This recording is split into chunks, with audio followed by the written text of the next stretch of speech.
The night sky above the ruin-strewn coast of what had once been proud Valyria burned with scattered embers of starlight and the dull glow of molten ravines. Drogon, the greatest of the last generation of dragons, cut across the heavens in a wheeling arc so vast it seemed to defy the curve of the world. His colossal wings beat in silence, but for a distant thunder that rolled across fissured cliffs and black glass beaches. Cradled between the dragon's obsidian shoulders lay a body draped in scorched leather and silver-white hair. Daenerys, stormborn breaker of chains, the mother for whom he had torn apart armies and cities alike. Only the soft whistle of air through her unbreathing lips betrayed what the dragon refused to accept, that the blood which linked them now pulsed in him alone. Nevertheless, Drogon's powerful foreclaws enclosed her with a tenderness incongruous to the talons that had toppled the Iron Throne. He spiraled downward into a volcanic caldera, where the bones of ancient worms jutted like fossilized masts from rivers of fire. The last taste of ash from King's Landing still stung his palate, but here the air smelled of brimstone and an older, deeper power. It called to something at the heart of him, the buried cipher that had slept in dragonkind since the doom. He alighted upon an island of gleaming obsidian, laid Daenerys on a slab of fused glass, and curled around her with his wing membranes raised in a sheltering dome. For 3 days he remained unmoving. Wind howled across the broken rim of the volcano, and ash fell like black snow upon the still warm corpse. Some latent instinct, or memory passed down scale to scale over millennia, told Drogon that death was never the end among dragons. Magic slumbered in egg and ember. On the dawn of the 4th day he lifted his muzzle and screamed. The sound pierced the clouds, echoed against cliffs, and resonated in hidden caverns far beneath, where dormant fires sputtered to life. Deep magma chambers opened along hairline fractures, and rivers of molten rock surged around the island. The obsidian slab shimmered crimson beneath Daenerys' body. Drogon's eyes, like twin furnaces, brightened until the pupils vanished in golden radiance. From his belly came a rumbling shudder, then an impulse so fierce he nearly took wing again. Instead he stretched, dragged his talons across glass, and gouged 3 circular nests beneath Daenerys' outstretched arms. His abdomen convulsed once, twice, thrice, each spasm ending in a wet slap of cooling shell against the obsidian floor. 3 eggs, enormous and heavy, settled into their cradles. They glimmered like molten bronze plated with thin rivers of red and black quartz. The moment they touched the stone, both the shell and the mother it had birthed glowed. Beneath Daenerys' ribs, a barely perceptible flutter stirred. Drogon laid his massive head upon her chest and listened. A spark, no larger than a candle flame, flickered in her heart. Dragons had not always been separate from those who rode them. Once, legend claimed, rider and beast had shared breath and fire alike. Drogon's heartbeat thundered, and the spark inside Daenerys flared. Far across the sea, Westeros reeled in the fragile calm after war. King's Landing lay a half-rebuilt scar, its skyline taken over by carpenters, masons, and the constant clack of scaffolds. Queen Sansa Stark ruled from the Red Keep, having accepted the reluctant oaths of surviving lords, while shrewd Tyrion Lannister served as hand. Jon Snow, unberated yet never pardoned, dwelt at the ragged edge of the north where the resurrected knights watched little more than loneliness. Rumor alone told of Drogon's flight, but rumor bloomed into fear. What is a throne of stone and gold against one shadow in the sky? In Old Town, the archmaesters debated dragons over candle-bound codices. Gilded astrolabes spun under vaulted glass as novices charted stars for omens. Amid the whisper of parchment, Archmaester Marwyn entered, robe sweeping, eyes wild. He spoke of arcane tides shifting south, of life kindled in rock no man could reach. Though scoffed at, his conviction sent letters over land and sea, summons to obscure sages, to pyromancers, to anyone who had ever pricked a finger on dragonglass and dreamed of meaning in the sting. Yet none reached Valyria before the shells began to crack.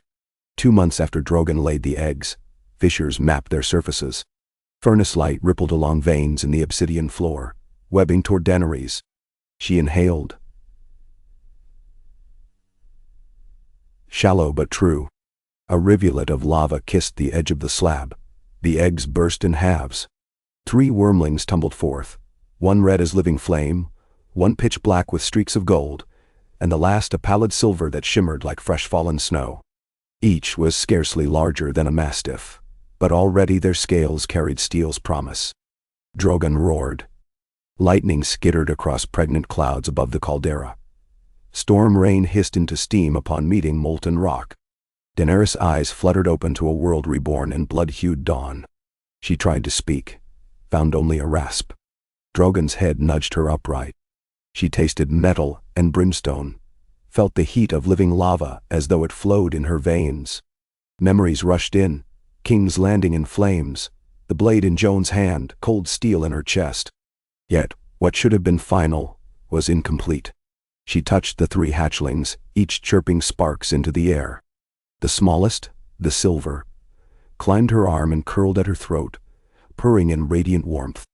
The mother of dragons rose, hair crisped white against black ash, and she named them. Pyrion for the red, Umbrax for the black, Orion for the silver. "My children," she whispered, voice rough yet resonant. Drogon lowered his head, and she pressed her brow to his. There was no bitterness, only purpose. A new dragon age required more than vengeance. It demanded vision. Across the seas, ravens bore news darker than crows. The great Khalasars had fragmented into warring hordes. Slaves once freed in Slaver's Bay found themselves prey to new tyrants, and the Summer Isles struggled beneath pirate kings who pillaged the spice routes. Dragons could shatter armies, but so too could they unite kingdoms, if guided by kinder hands than old Valyria's. Daenerys donned a corselet of fused dragon glass, its edges feathered into translucent scales. She mounted Drogon again, yet not alone. The 3 hatchlings clung beneath his wing knuckles. As the elder's wings unfolded, Orion peered from a crook of bone, and a flicker of shadow-wove magic trembled in the air. 4 silhouettes rose into the waning storm, like omens of a forgotten era. Their flight brought them first to Meereen, where broken pyramids still bore soot of past wars. As Drogon descended, Pyrion leapt, spreading stunted wings to glide upon thermals over the harbor. His roar was an adolescent shriek, yet ships rocked in panic. At the apex of the great pyramid, Daenerys addressed the throng below. Her voice, amplified by dragons roaring in chorus, promised freedom safeguarded by flame, but flame wielded only against despots, never innocence. When a slaver prince among the crowd spat at her name, Drogon's growl alone melted the arrogance from his stance. The city knelt, not from fear alone but recognition of a power tempered by resurrection. In the following weeks, Daenerys traveled from Astapor to Yunkai, from Quarth to the Summer Sea. Each new land gazed upward to see 4 dragons arcing overhead, a constellation of wings heralding change. Pyrion shed his first skin of scales upon the deck of a Myrish spice vessel and set its masts alight in playful exuberance, forcing Daenerys to hire the shipwrights of Volantis to restore it in recompense. Umbrax preferred to curl around the chimneys of forge cities, drinking the smoke of bellows like incense. Orion, ever curious, perched upon shoulders of children in fishermen's villages, his silver hide twinkling like dawn caught in sea foam. News carried east, then west, faster than any raven. In Old Town, Archmaester Marwyn's eyes shone triumphant, while his colleagues trembled. He proposed sending an envoy bearing the mirror of hazy glass, a relic rumored to reveal a dragon's thoughts, to counsel the Dragon Queen. In King's Landing, Queen Sansa convened a council beneath iron chandeliers. Tyrion advised caution. Dragons could scorch revelation or redemption, depending which way the flame breathed. Bran Stark, called the Raven King in Northern legend, wrote from Winterfell, "All things that once were may yet be again. Tide and time return dragons to the world, so men recall their smallness." Sansa asked if war would follow. Bran's reply was only a folded ivy leaf that, when opened, contained ash. Word of Valyria's revival spurred Asha Greyjoy, now ruling the Iron Islands in restless peace, to commission black-hulled longships sheathed in river-forged steel. She proclaimed that dragons could not master seas, and the sea would answer fire. Meanwhile, in Dorne, Prince Quentyn, reborn in tales as the man who survived Dragonflame, declared allegiance to Daenerys, and marched a desert host toward the stepstones. From those scattered isles he would open a corridor of loyalty for the queen should she cross into Westeros again. But it was not Westeros she chose first. Nor was it Essos. Daenerys turned south, toward the bone-white deserts of Sithorios, where no Targaryen dragon had ever flown. There, hidden beneath canopies of Titan ferns and labyrinthine rivers, lay rumored nests of wild wyverns, lesser kin to dragons who had never known saddle straps or rider's heel. Drogon's shadow sent gorilla-sized lizards scurrying beneath roots thick as keeps. Pyrion and Umbrax hunted wyverns in reckless dives that shook the canopy, while Orien studied them, his eyes twin mirrors of molten silver. Daenerys dismounted where the air hummed with cicadas and untamed magic. Deep in a basalt cavern, she discovered eggs the size of shields, mottled green and rust. They pulsed faint heat. Wyverns, unlike true dragons, rarely survived infancy without devouring clutchmates. Their numbers remained savage and few. Yet here lay dozens. She realized that Doom's echoes had delayed their hatching, just as the world's magic slumbered for centuries. The presence of Drogon and his brood agitated the shells. Cracks spidered as if in greeting. Without the guiding flame of a dragon mother, these creatures would hatch feral. Daenerys laid her palm upon the largest egg and whispered ancient Valyrian lullabies she had heard in childhood. Orien wrapped himself along her forearm, eyes glowing, and chirruped a note as pure as crystal. The cracks halted, hardened, then glowed faintly, attuned to his song. For a moment, Daenerys' mind filled with swirling visions, Valyrian dragonlords speaking into unhatched shells, binding fledglings to house sigils and oaths. But she spoke no bondage. She offered covenant. Serve the sky but remain free of yoke. Fire licked her fingertips yet did not consume. The wyvern eggs mended, pulses synchronizing with the queen's heartbeats. She left them to incubate in patient silence, knowing they would hatch beneath a gentler star. Upon her return to Meereen, she found envoys from Qarth, Volantis, and the Citadel awaiting her audience. Among them stood Samwell Tarly, rain-soaked and flustered but earnest. He bore a letter from Bran Stark and a leather-bound tome recounting the long night's end. Together, they spoke late into the night atop the pyramid. Sam told her of Westeros' fragile peace, of Sansa's cautious rule, of Jon's exile. Her face hardened at the name yet softened when he admitted Jon's nights were haunted by visions of fire and snow. Drogon listened from the pyramid's edge, wings half spread like gargantuan sails. Sam, swallowing fear, stepped closer and placed a hand on a scale larger than his chest. If we share knowledge, he whispered, perhaps we share peace. The next dawn, ships bearing black sails broke the horizon. Asha Greyjoy's iron fleet. Their ballistae glittered. Drogon and his brood rose with volcanic fury. Arrows tipped in scorpion venom soared upward, but vaporized in the torrent of flame unleashed by Pyrion. Umbrax dove, talons ripping masts like parchment. Yet no ship burned outright. Drogon roared a warning blast that scorched decks, but spared sailors. Asha, helm radiant with sea spray, stared at dragonfire dancing mere feet away. It was mercy unlike the tales of blackfire conflagrations. She ordered retreat, a grin splitting her face. An Ironborn's grin at meeting a foe worth kneeling to. Hours later, her raven arrived, its scroll inked with seawater. Fire respects salt as salt respects fire. The Iron Islands stand with the Dragon Queen. Allies gathered, Dorne's sandships, Meereen's harbors, Neith's gentle healers. Even Braavosi bankers offered loans against the promise of a stabilized trade route, protected by dragon patrols. Yet each victory painted a target on Daenerys. The free cities had once bowed to dragons, and many remembered chains. The Triarchs of Volantis forged a secret pact with Lys Meyer and Tyrosh, a new alliance called the Pact of Embers. They hired faceless men to slip poison into the Queen's goblet, and contracted sellsword legions bearing wildfire-laced scorpions to hunt her young. The first strike came at nightfall, on the Pale Sea. A ship disguised as a merchant cog exploded beneath Pyrion's roost. Shockwaves flung the young dragon into the waves. Orien shrieked. Silverstreak, descending to his brother's rescue. Umbrax speared through smoke to rake the attackers, but green wildfire blossomed across the waters, swallowing whole masts. Daenerys leapt from Drogon's saddle into roiling flame, swimming through toxic green despite heat that could melt steel. She grasped Tyrion's wing and pulled him free just as wildfire licked the sky.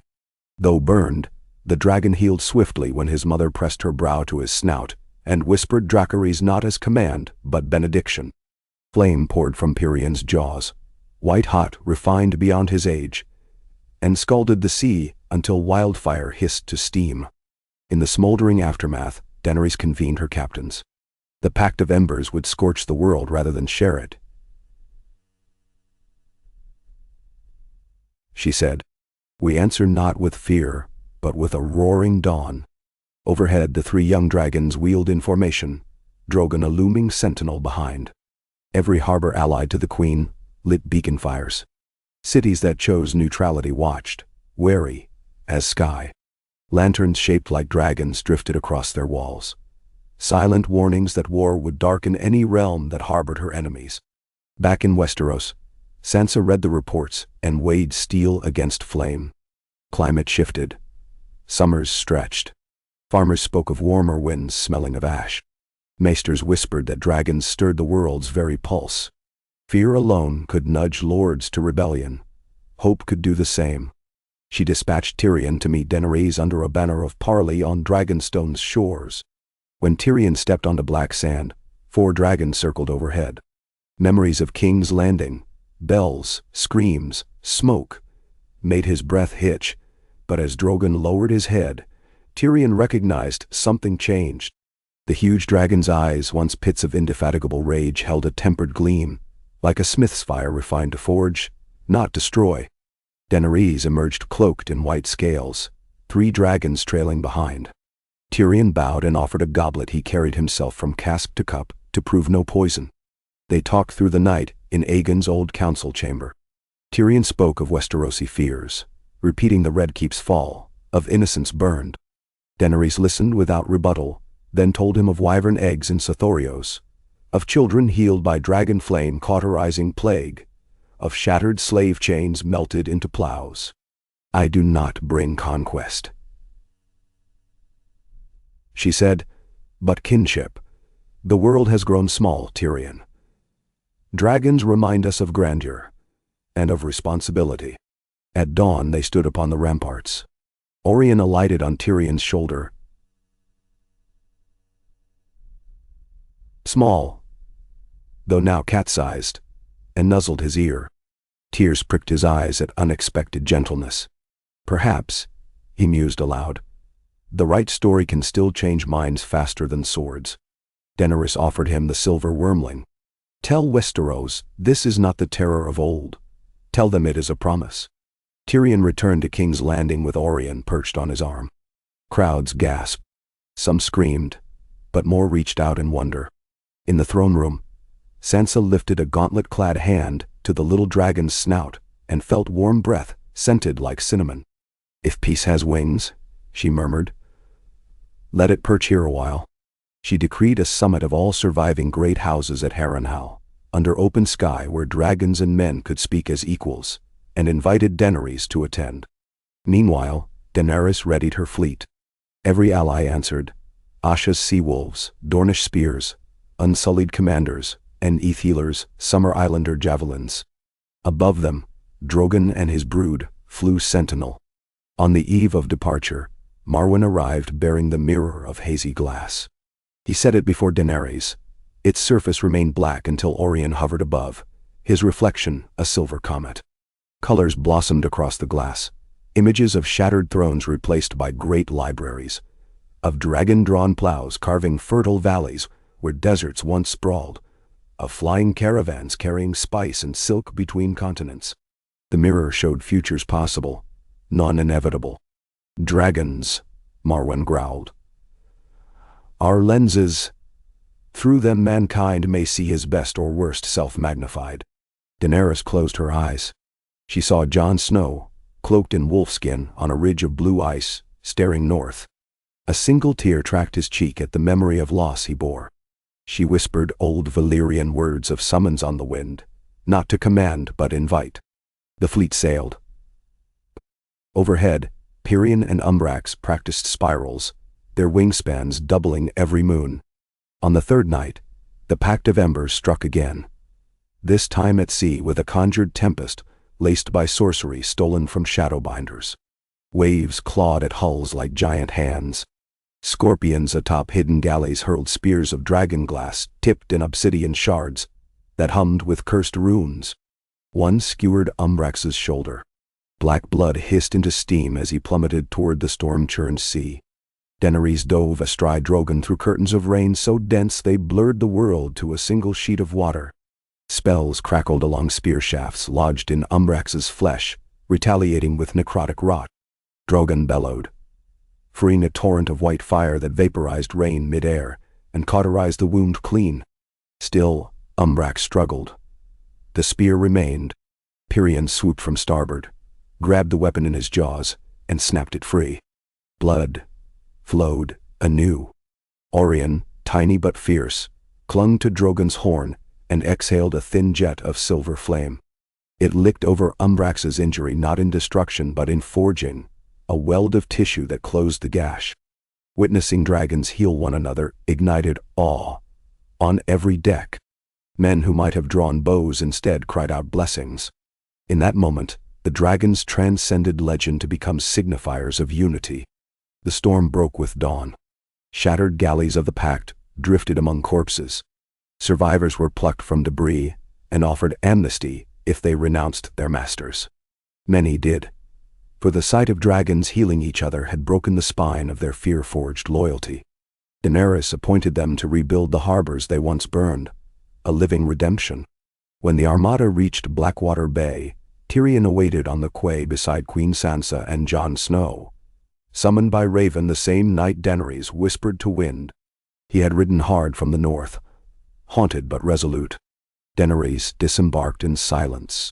The city held its breath, memory and fear battling wonder. Jon stepped forward. His eyes met hers, and the wound he dealt her seemed to ache in his own chest. She placed a hand upon his cheek.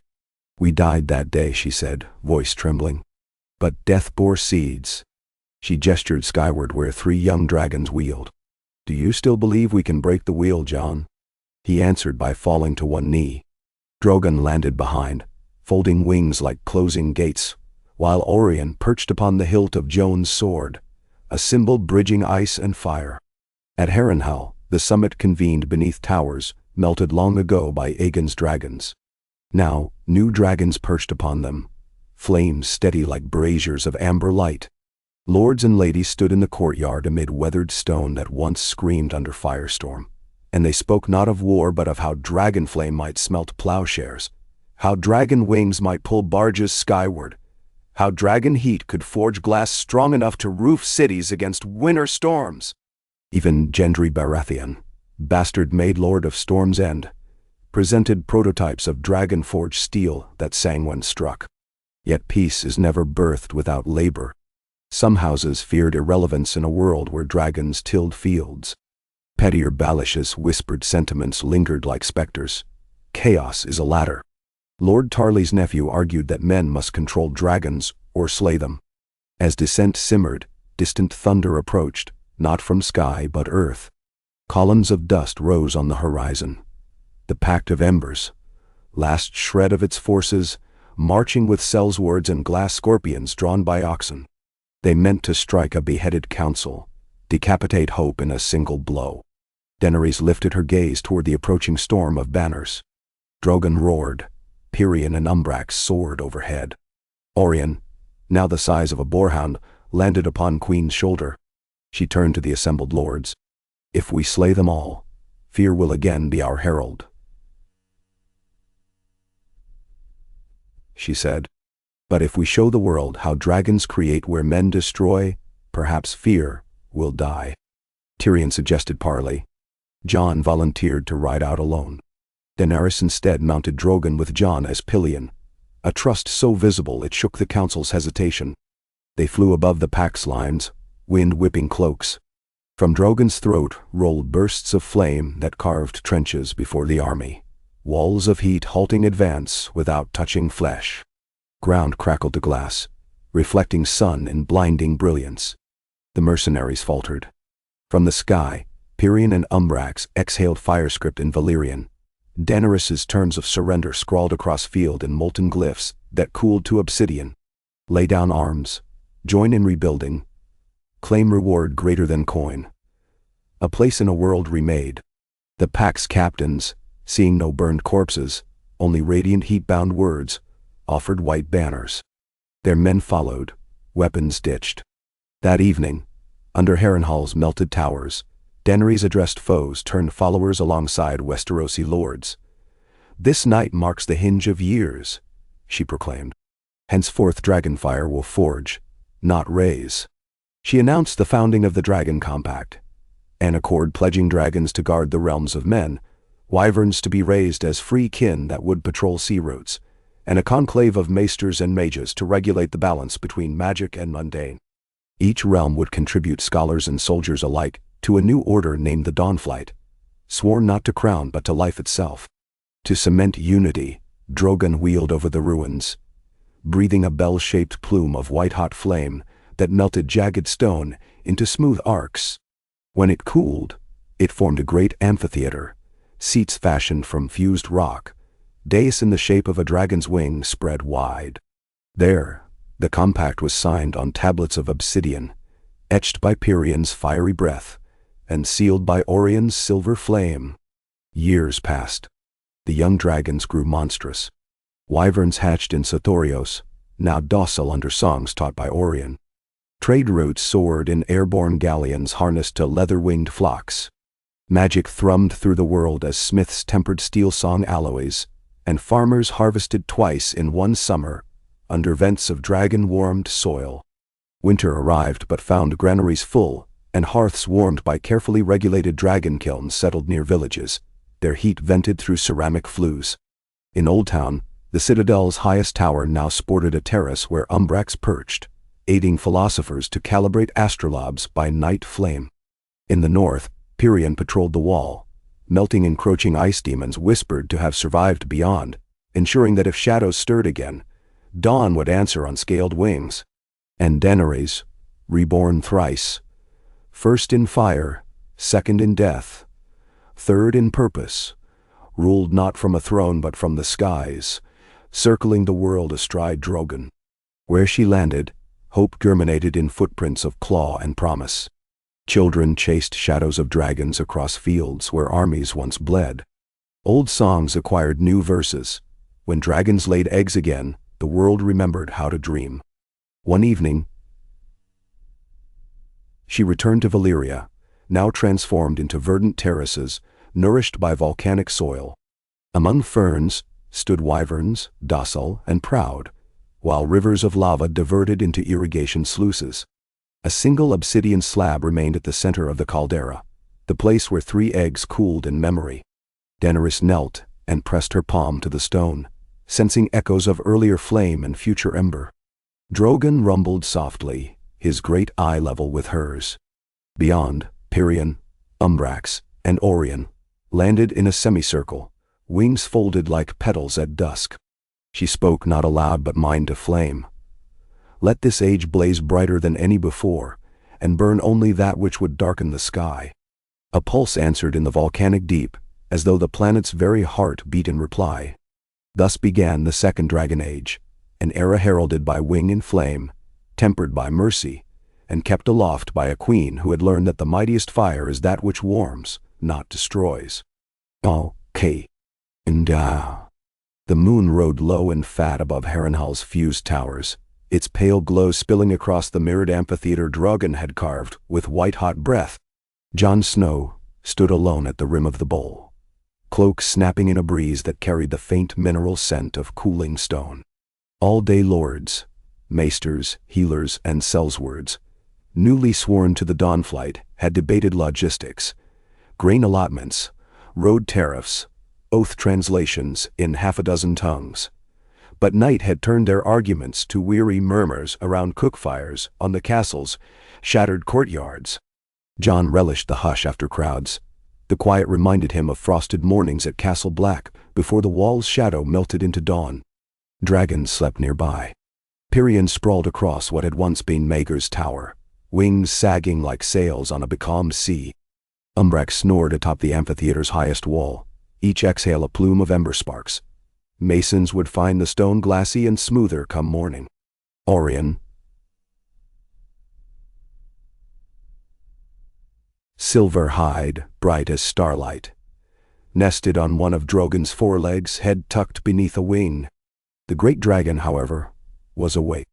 He watched John with an eye the size of a helm, pupil a vertical chasm rimmed by flickering furnace gold. A low thrumming rumbled in Drogon's chest, neither threat nor greeting, but the idle purr of a creature content to guard the night. Footsteps approached.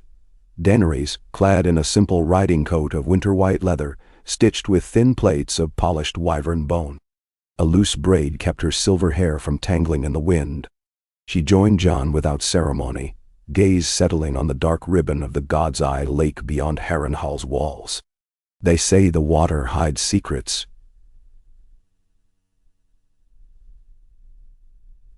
Voice soft.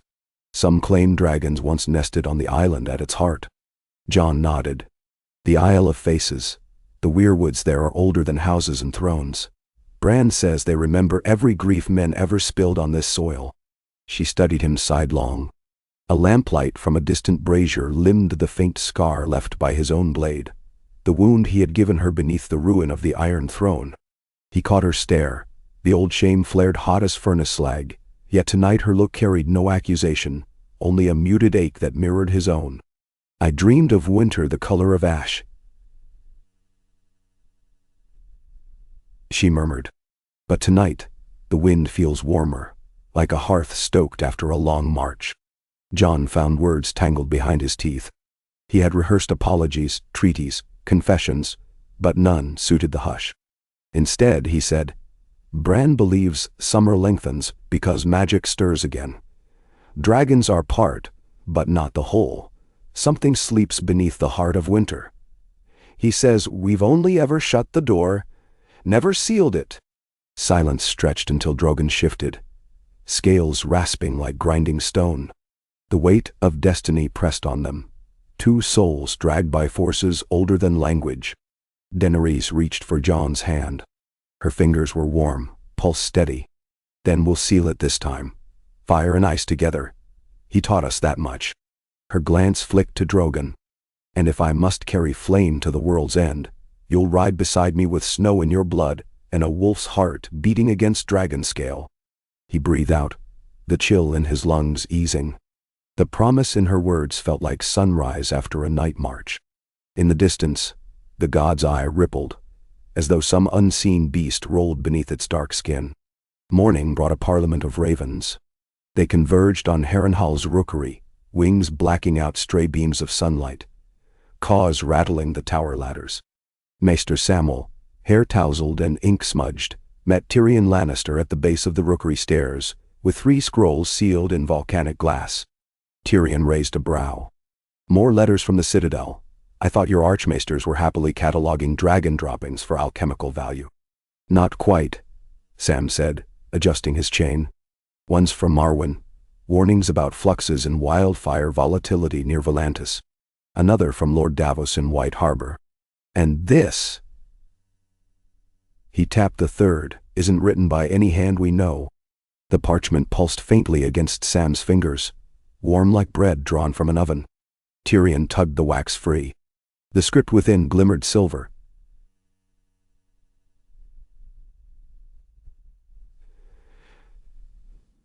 Shifting like shaken mercury. He read aloud. From the ironborn oracle of Naga's kraken spine. When waves appoint a roar to match the forge of skies, the sea will bleed fire, the air freeze dark. 2 heads hatched from 1 egg shall fly apart. One shall roost upon crowns, the other nest in doom. Bind water to flame or drown the world in ash and salt. Tyrion blinked. Poetry before breakfast. I hate prophecies. They rarely rhyme and never improve my odds at the dice table. Sam chewed his lip. Archmaester Velen believed Valyrian prophecy often couched metaphysical events in draconic birth metaphors. 2 heads from 1 egg might refer to dragons we've yet to see, or something splitting Drogon's line. Or it could be ironborn nonsense brewed over too much fermented squid, Tyrion sighed. Still, a prickle crawled his collar. Let's tell Daenerys. She has a fondness for gnomic riddles that threaten world annihilation. Now, they found the queen in the outer yard among smiths hammering test ingots of dragonsong steel, iron alloyed with minuscule shards of scale. Sparks leapt around her like a firefly swarm. Tyrion perched on a stone gantry, head cocked in fascination whenever a hammer's ring hit a resonant chord. After listening to the oracle's words, Daenerys traced a finger across a newly forged blade. The edge glimmered rainbow hues in sunlight. 2 heads from 1 egg, she repeated, eyes narrowing. When Drogon laid his clutch, I felt only 3 stirrings. But the mirror Marwyn brought showed futures branching like veins. Perhaps one future has already begun to hatch. She gestured northward, where pale clouds smeared the horizon. Bran said the weirwoods had been dreaming of a beast that walks on lightning. Scales made of living storm cloud. A dragon of sky, not flesh. Tyrion frowned. Storm cloud scales. A bit intangible for a mount. Legends of the Grey King speak of dragons of sea foam and thunder, Sam added. He supposedly tamed one to wield the storm god's fire. Tyrion groaned. Of course the Ironborn would claim a patent on weather worms. As if their damp rocks weren't loud enough. Daenerys considered. We need answers from the roots of the world. Bran sees through time's bark, and somewhere in those branches sleeps the truth about Icefire. She called for Jon. They traveled first to Winterfell, borne by Drogon, Tyrion, and Umbrax. Orien rode Jon's shoulder, trilling happily at frost eddies. Northmen gathered on the battlements, axes tucked respectfully beneath homespun cloaks, awestruck as shadow dragons eclipsed the pale sun. Bran awaited them beneath the heart tree. Snow dusted his dark hair. Crimson leaves fringed his slight frame like a crown of blood. His blind-seeming eyes brightened when Drogon's claws sank into the yard.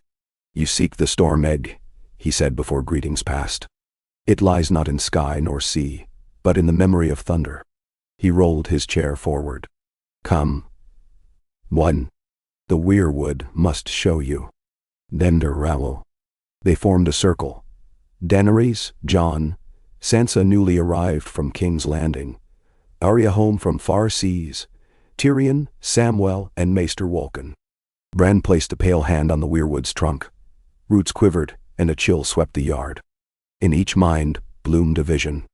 They stood upon a limitless plain of blue-black ice under a vault of lightning-lit clouds. A vast shape glided overhead, neither wholly corporeal nor wholly spirit. Its wings were vapor rimmed in electric fire. Its roar boomed like thunderheads colliding. Beneath its belly spun an orb of condensed storm, swirling with shards of sleet. In the orb flickered silhouettes, a girl with silver hair riding the tempest, a boy with eyes of river green clutching its throat. 2 riders, or 2 facets of one bond. The vision retreated like an inhaled breath. Bran's voice guided them back. Millennia passed, when Valyria was but a whisper and children of the forest sang to falling stars. The sky birthed its own dragons, storm riders, they were called. They drank lightning.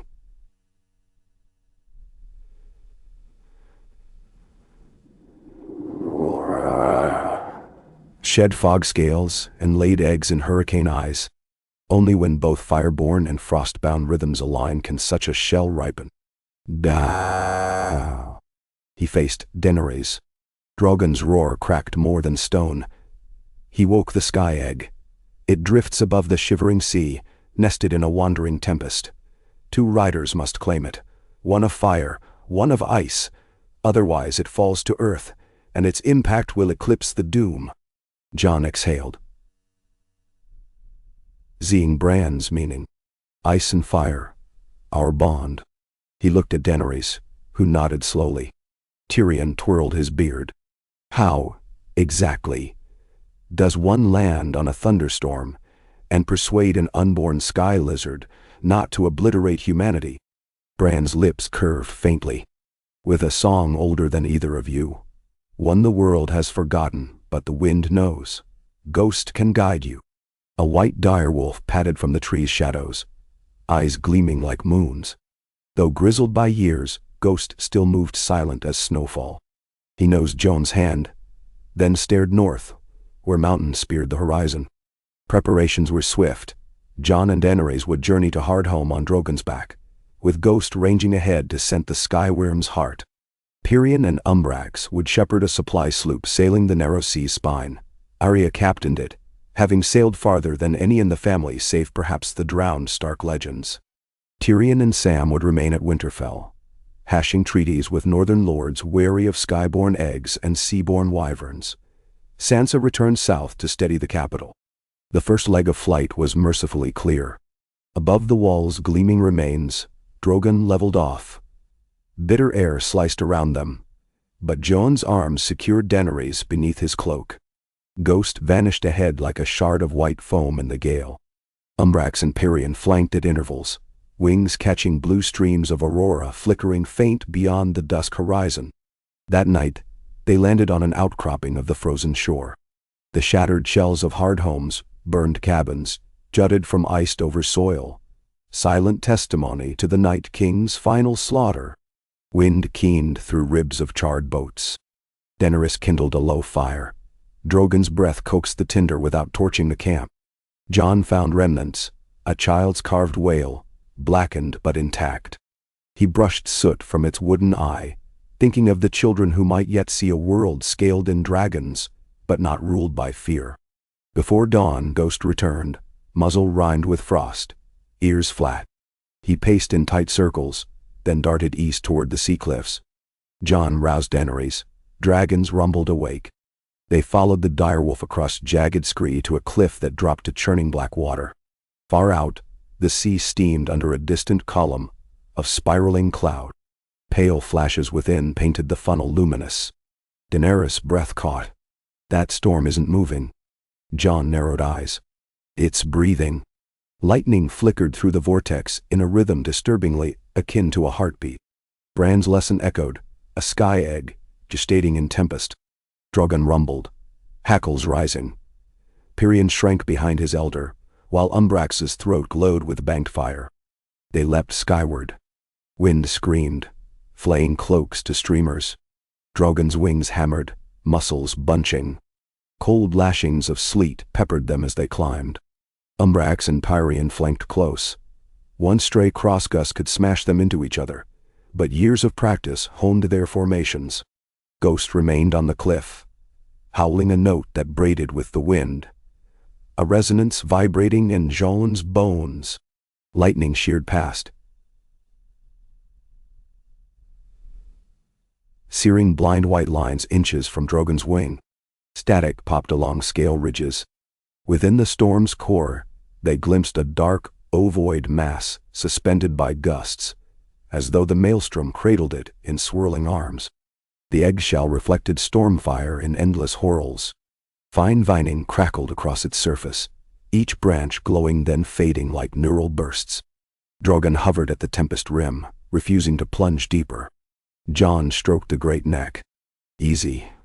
We mustn't force it. He turned to Daenerys, whose hair whipped wild. 2 riders, he shouted above the roar. But maybe not dragon riders. He swung leg over the saddle's side, free-falling a moment before grasping a spined ridge. He clambered onto Drogon's snout, steadying himself against wind blasts, then half-stepped, half-slid down wing membrane toward Pyrion. The younger dragon understood. Jon mounted Pyrion's back, gripping cords hastily knotted to scale fixtures. Daenerys caught his plan through wind-borne glance. She guided Drogon into the storm's mouth while Jon urged Pyrion to mirror on the far flank. Lightning spears lanced between them, a cage of white beams. When the distance matched the egg's diameter, Daenerys bellowed an old Valyrian word she scarcely recognized. Something rousing and sorrowful. Sailor? Jon felt his throat open. and from some deep reservoir of his blood came answering sound. Not speech but howl. The same note Ghost sang from the cliff. The two calls interwove. Lightning veered, coiling around the egg like vines. The shell began to pulse.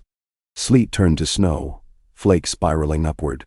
Frost filmed Drogon's horns, yet his fire gland glowed crimson. Heat and cold danced on his breath. Pirion trumpeted a higher, urgent chord. The egg fissured. A tendril of vapor reached for Jon, cold, gentle, questing, while a plume of ember ribboned out toward Daenerys, warm, fierce, nurturing. Jon and Daenerys both extended slick, numb hands. Vapor cold and ember warm braided, forming a helix that twined around the cracked shell. With a sound like a mountain exhaling, the egg burst. A dragon emerged unlike any seen. Its body shimmered translucent. Skin aeriform yet structured by flickers of sapphire energy. Bones of bright lightning shone within. Wing membranes stretched gossamer thin, etching glowing runes with every beat. Yet eyes were solid, orbs of deep, molten gold. Jon gasped. The pupils were vertical slits identical to Drogon's. The newborn opened its maw. Thunder rolled. But instead of raw chaos, the sound harmonized into a complex melody, notes falling like rain bells. Drogon echoed, pitch deeper. Pirion added a yipping trill. The storm outside contracted, condensing into the hatchling's chest until the sky cleared, leaving stars mirrored upon still, black sea. The tempest had quieted so swiftly the ocean seemed stunned. Daenerys guided Drogon forward. She removed her glove and touched the sky dragon's brow. Her hand did not pass through, but met a surface equal parts firm and yielding, like the surface tension of water. Frost crept along her wrist, but did not burn. Jon urged Pirion close. He too reached out. The creature bent its head, allowing him to brush shimmering scales that felt like cool silk. Ice and Fire Rider now both imprinted. Lightning Dragon, soon named Tempest by Daenerys, though Jon's northern dialect twisted it to Tempa, circled them, wings stroking night. With each beat stars blinked into bright relief. Umbrax chirped and darted playful loops around their new sibling. Tempest responded with sparks flickering across its translucent flanks. A distant boom broke the trance, cannon fire from beyond the northern horizon. Arya sloop signaled distress. 3 quick flashes of alchemical flare that painted clouds emerald before fading. Drogon roared, banking south. Pirion and Umbrax followed. Tempest followed too, though its flight produced no sound save a whining static. In moments they sighted the ship, careening beneath tattered sails. A leviathan of ice, jagged carapace, eyes like glacial sundogs, rose from beneath frigid waves, its maw ringed with stalactite fangs. This was no natural beast, but a relic stirred by the same magic that birthed Tempest. An ancient ice kraken once whispered by ironborn myths. It wrapped an armored tentacle around Arya's mast, splintering it. Daenerys spurred Drogon into a steep dive. Jet flame jetted from his jaws, but blue sheens across the kraken's ice shell deflected heat. Umbrax and Pirion struck from flanks, yet crackling frost erupted around impact zones, numbing wings. Arya stood on the tilting deck wielding a Valyrian steel harpoon, hair snapping wild. She hurled it, the blade embedded but refused to melt path. The beast screeched, voice spearing skulls with chilled resonance.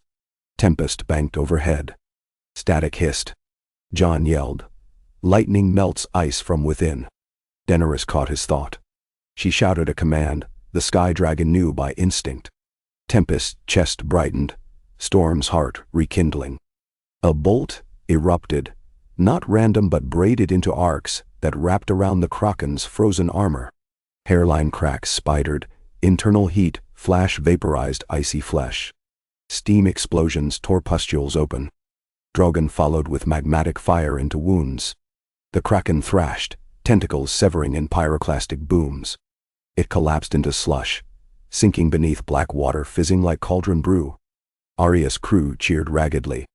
Umbrax fetched her broken mast from the waves, depositing it on deck like a proud hunting hound. Arya saluted with 2 fingers to brow.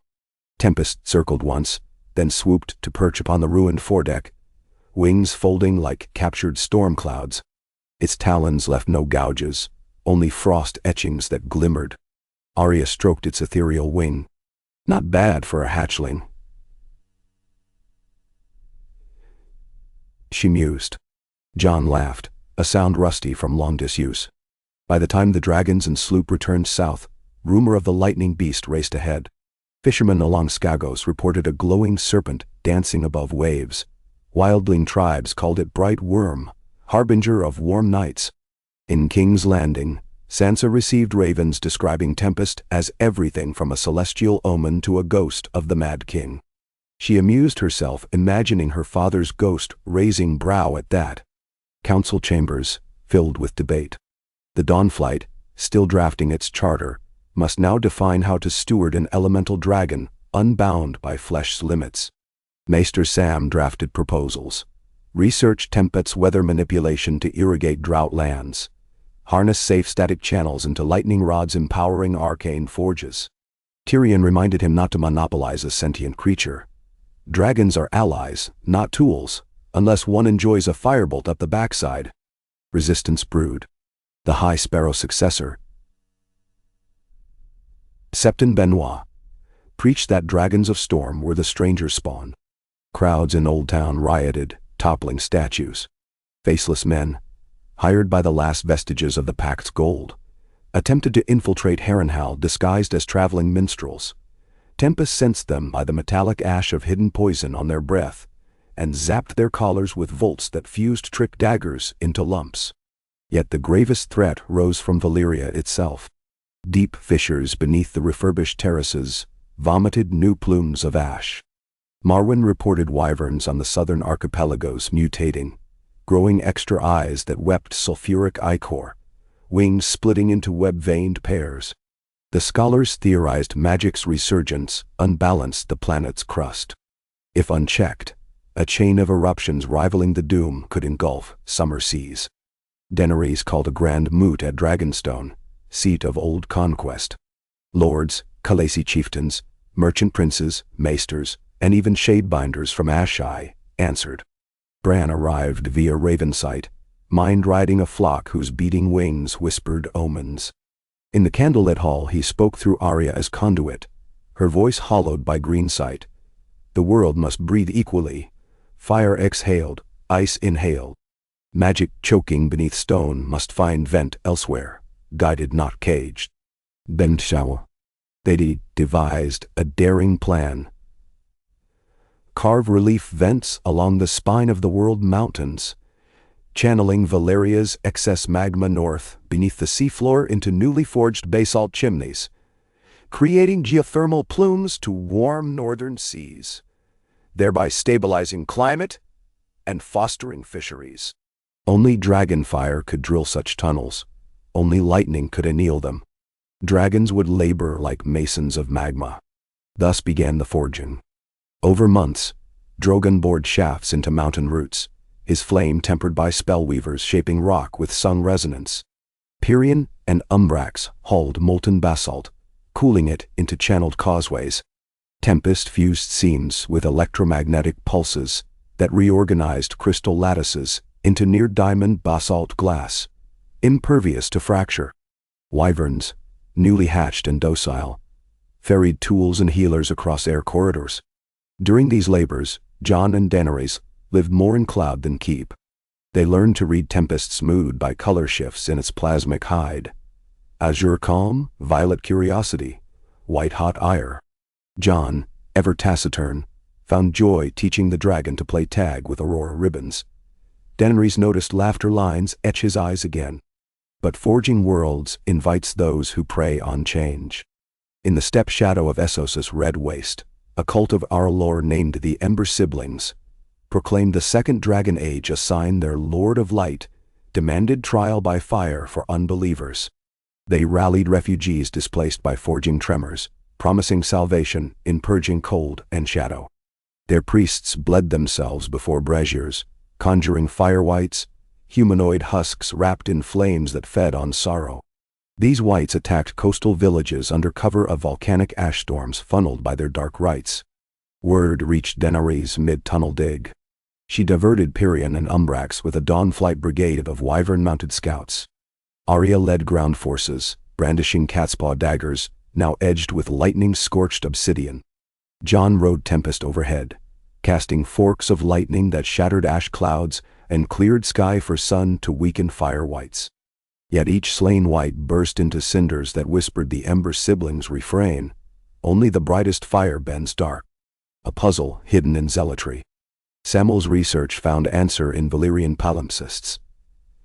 Fire whites could be quelled by equal measure of chilled flame. Blue fire produced when certain alchemical salts mixed with dragon glass. Gendry devised bombs of these salts, fitted with dragon glass cores. Umbrax delivered them from on high, shattering fire-white ranks into harmless embers. Still, the cult's high priestess, Lady Jalea, escaped into the Shadowlands, vowing to kindle a sun that would outshine all dragons. Seasons rolled. The forging succeeded. Valyrian tremors eased, and northern seas warmed enough that orcas hunted year-round, their black dorsal fins symbols of bounty. Trade between icy ports and tropical isles flowed via wind-driven catamarans, accompanied by wyvern patrols. The conclave of maesters awarded Drogon an honorary archmaestery, represented by a 10-pound ring of forged steel slung humorously over one horn. Jon proposed to Daenerys beside the heart tree of Winterfell.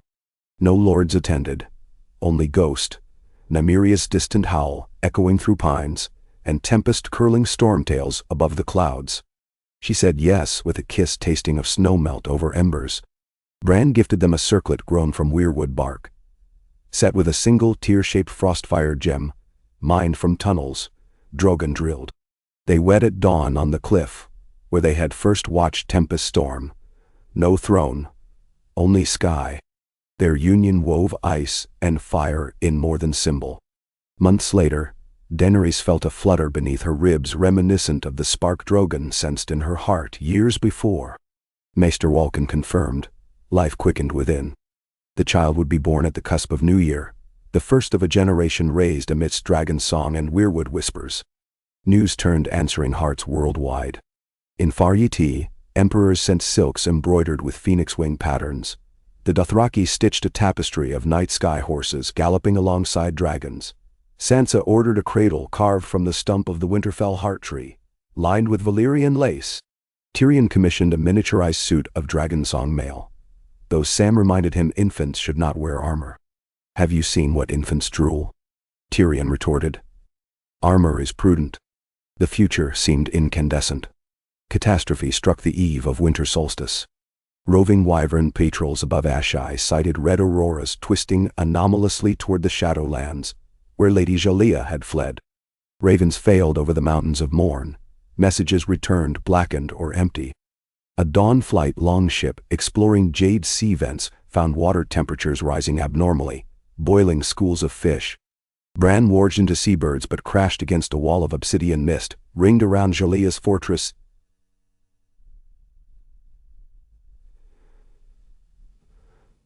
Kyber Co. Through glimpses he saw braziers fed not with wood but veins tapped directly into the earth's mantle, their flames a color beyond red, an ultraviolet glow that scorched spectral vision. Daenerys convened war council at Dragonstone. Maps spread beneath obsidian lamps. Marwyn warned that Jalea sought to birth a dark star by merging wildfire, fire-white essence, and mantle flame, creating a perpetual sun anchored to ground, its radiation hostile to all life, save those she anointed. The process required an enormous focusing crystal. Kyburnus, the Shadowlands' black diamond capable of amplifying magic thousandfold. If lit, the crystal would send a pillar of fire into the heavens, scorching skies for leagues, disrupting Tempest's delicate weather nexus across the globe.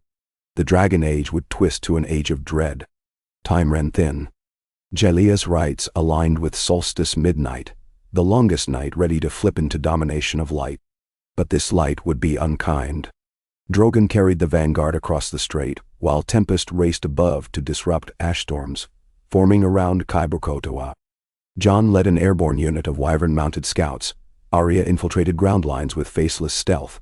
Umbrax and Pyrian took western approach under cover of dusk clouds. Jalea awaited within a coliseum hewn from black rock, Cavernous suspended by chain webs above a pit venting magma. Whites ringed the arena in tears, chanting. Their flames cast bone shadows. As Daenerys descended with Drogon, Jalea lifted hands, strings of melted gold dripping from finger bones. Her eyes shone twin suns of unnatural brilliance. "Dragon Mother," Jalea intoned, voice echoing as though through caverns. "You birthed new dawns. I shall birth the last. Kneel, offer fire, or burn beneath it." Daenerys dismounted. Flames licked along the pit surrounding. Heat waves bruised air. She unbuckled her white leather coat, revealing a cuirass of Dragonsong steel, glimmering blue along edges where tempest lightning had annealed. "You would blind the world to crown yourself," she said, voice steady. "Dragons forge life. Your son will only kill." Their duel ignited. Jalea hurled torrents of black-red flame from palms. Daenerys countered.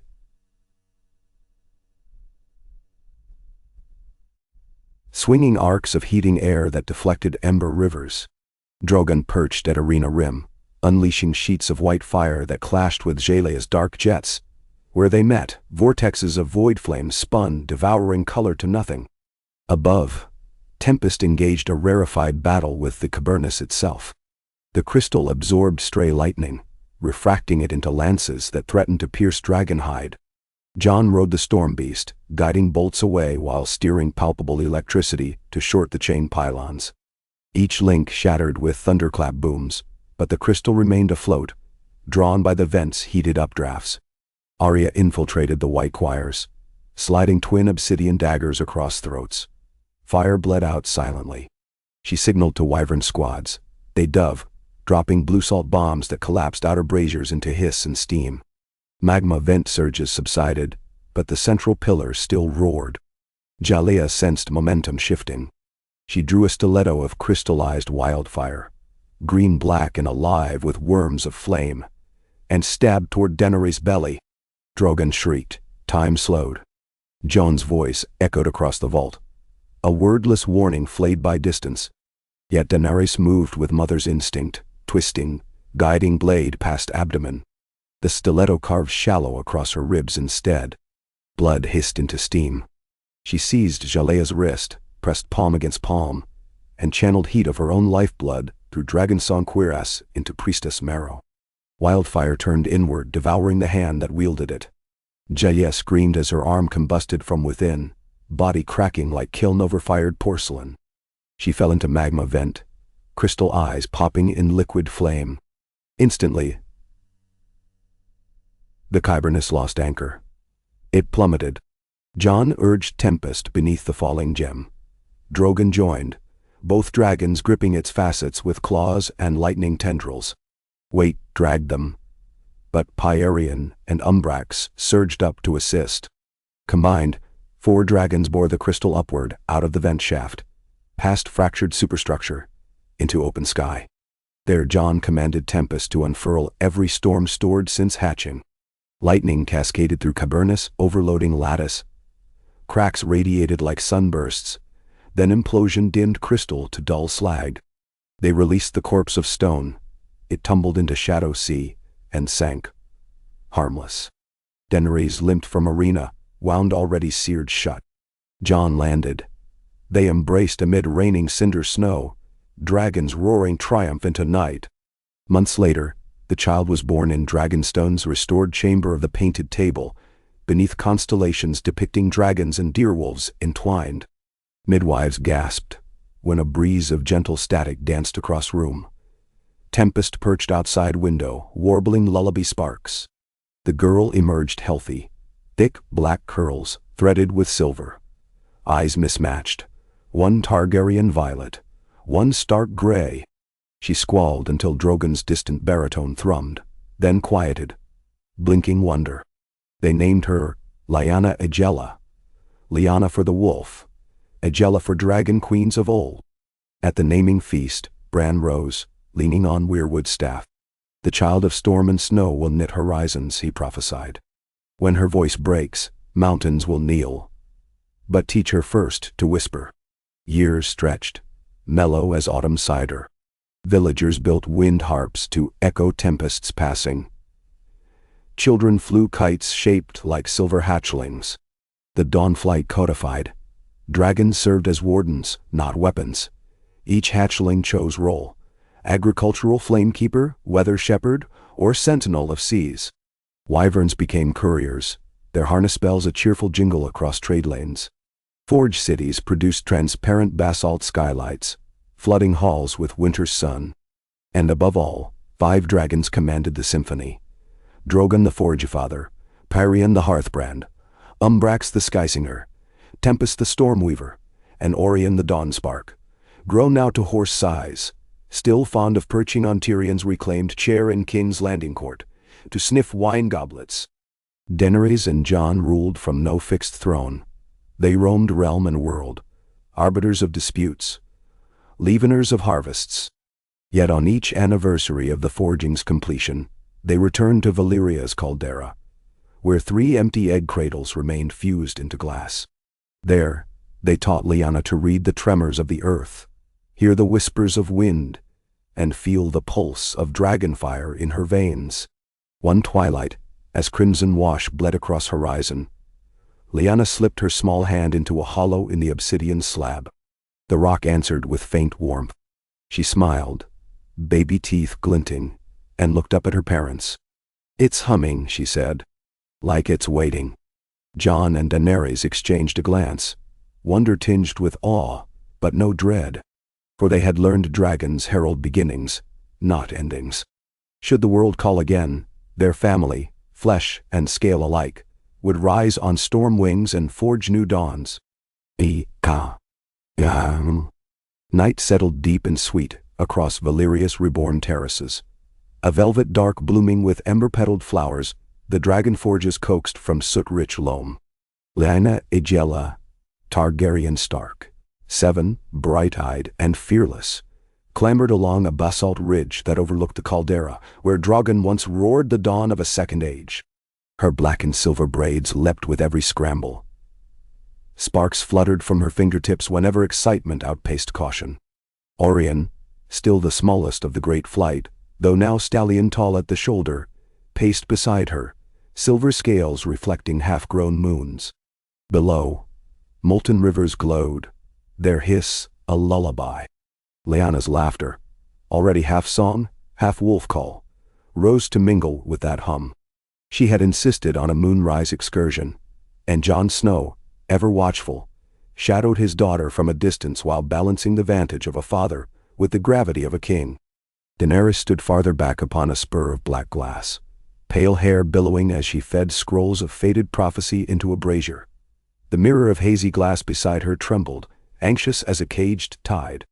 Lyanna leaned over the ridge, palms bracing against warm stone. "Do you feel it?" she whispered. Orion dipped his head. Silver flame flickered soft from his nostrils. A single ripple traveled the magma river, spiderwebbing light across the caldera floor, before dimming. The world inhaled. A second ripple answered, from the sky. Overhead, the firmament shimmered where stars should have lain steady. Pinpricks of light distorted like candle flames caught in draft. Arcs of white aurora braided into helix shapes Lyanna hadn't seen since Tempest cracked the storm egg. Jon reached her, voice low. "Time to come down, little star." "I'm not afraid," she said. She raised one hand, and static danced from her thumb to Orion's horn ridge. Daenerys joined them, gaze fixed above. "Jon," she murmured. The mirrors clouded. Something presses against the glass of the sky. They followed her to the mirror of hazy glass, its once polished obsidian surface now filmed with frost.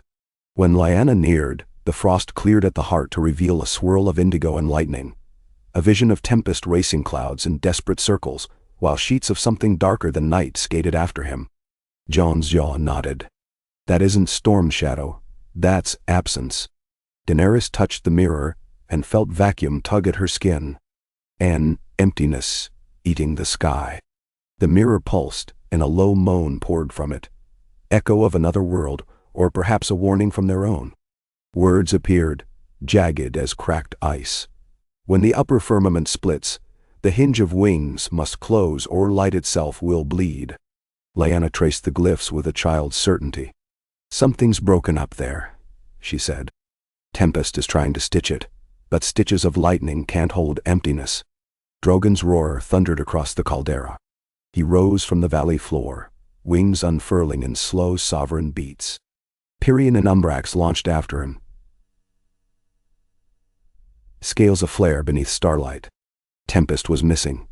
That alone tightened the air. Daenerys summoned wyvern couriers. Within heartbeats, ravens leapt from saddles.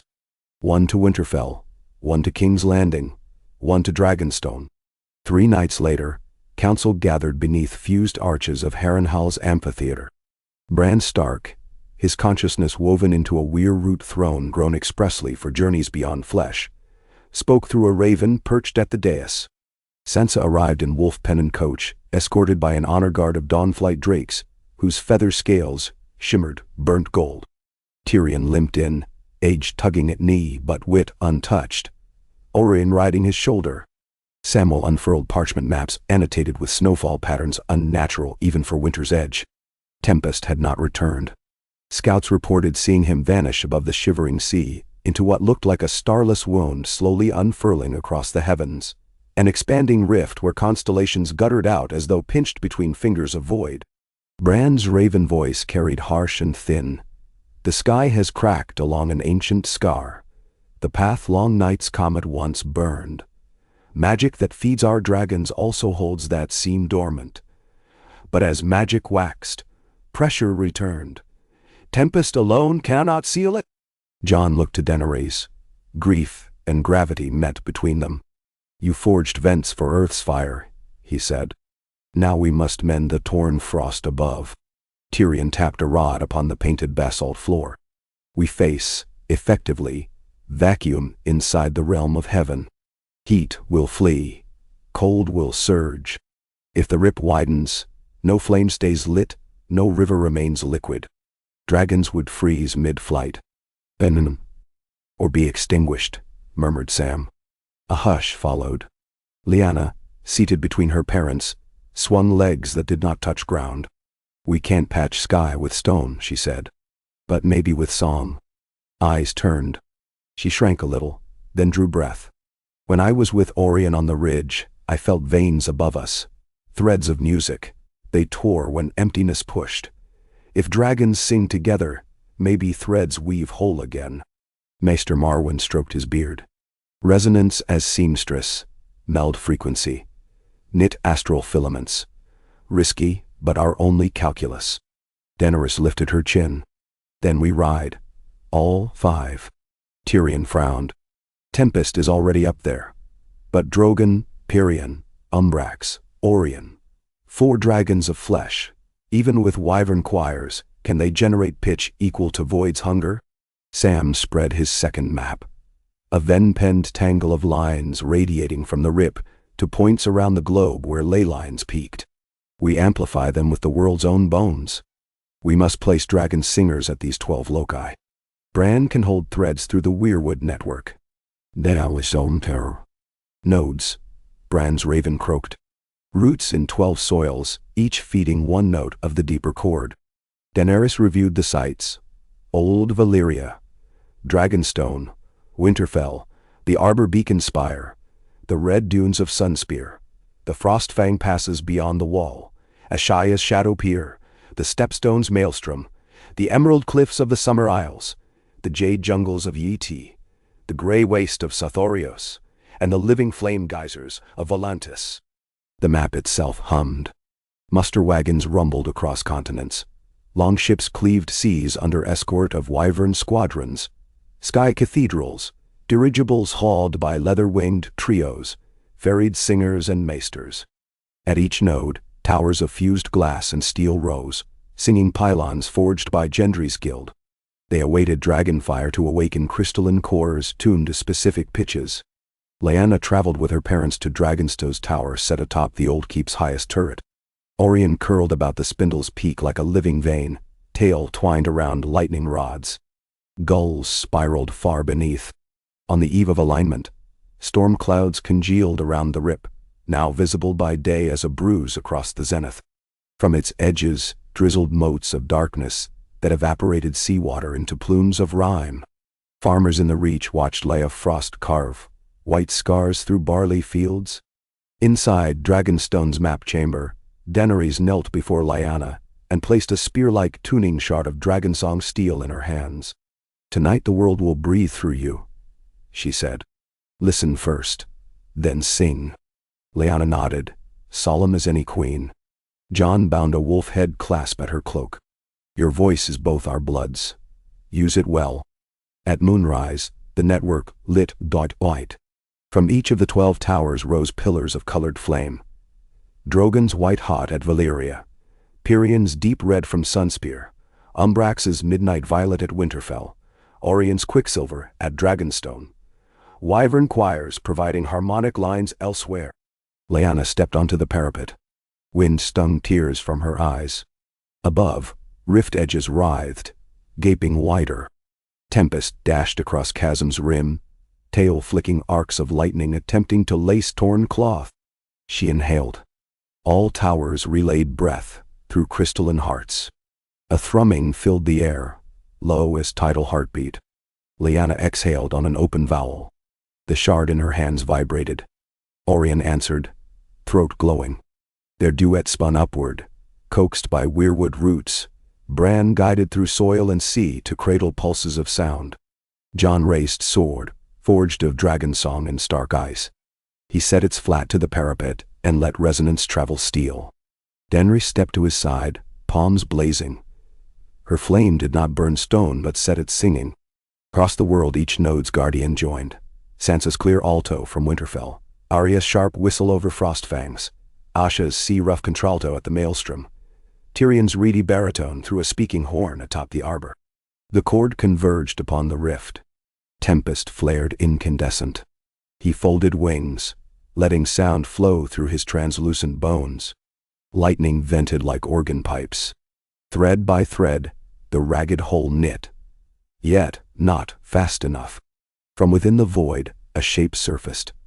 Wings without body, fangs without jaw, as if emptiness itself had dreamed a predator. It struck Tempest, severing arcs of light. The dragon reeled, flickering. Lyanna's song cracked. She staggered. Orion roared, flame sputtering. The cord stuttered. Across nodes, towers flickered. One shattered. Volantis Geyser Tower toppled beneath tremor, singers flung like embers. Void Beast lunged again. Jaws of nothing aimed to swallow Tempest whole. Drogon shot from the south, body a comet of molten rage. He collided with the Voidling, claws finding purchase in nothing yet, shearing currents enough to tangle it. Umbrax and Pyrion joined, weaving nets of dark violet and crimson fire. The cord regained footing but needed new route, something no tower could supply. Lyanna blinked away dizzy stars. She turned inward for the memory of fetal calm beneath dragon heartbeat and wolf lullaby. From that cradle, she drew a note no mortal had heard. Half howl, half warble, an elegy for sky and hearth. The hammering wind hushed. Gulls stilled in mid-arc, their wings frozen in awe. Seas calmed to mirrored black. Lyanna's note flew on invisible currents, lifting past Dragonstone's turret, past leagues of air, until it touched Tempest. The storm dragon shivered, his hide shifted from electric blue to dawn pink. Through his bones spilled the note, multiplied into harmonics that resonated inside Void Beast's hollow shell. Sound filled nothingness. Void cannot abide presence. The beast fractured, edges unzipping into motes drawn outward along ley threads, knitted into skycloth by cohesive resonance. Bit by bit, the rift sealed. Stars reignited, first pale, then blazing. Finally, only a hairline scar remained. A silver seam, marking where fracture once yawned. Silence toppled from heavens like petals.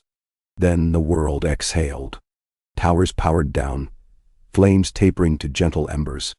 On Dragonstone parapet, Daenerys caught her daughter as Lyanna sagged. Orion curled protectively, silver wings mantling them both. Jon sheathed sword and wrapped them tight. Above, Tempest spiraled, newly radiant. He was not alone. Shards of voideling had condensed into half-dozen tiny beads of onyx that orbited the dragon. Where each bead passed, faint prisms of color trailed. Tempest allowed them to follow, shepherding what remained of emptiness so that nothing so starved could again amass. Weeks later, harvest festivals across Westeros bent knee to the small wolf dragon princess who patched the sky. Sails bearing dawn-wing sigils arrived from summer isles with gifts of honey-laced palm wine. Yeti perfumers crafted incense, said to echo Lyanna's note, used in temples to secure harmony. Yet consequences ripple. With rift sealed, magic pressure found new equilibrium.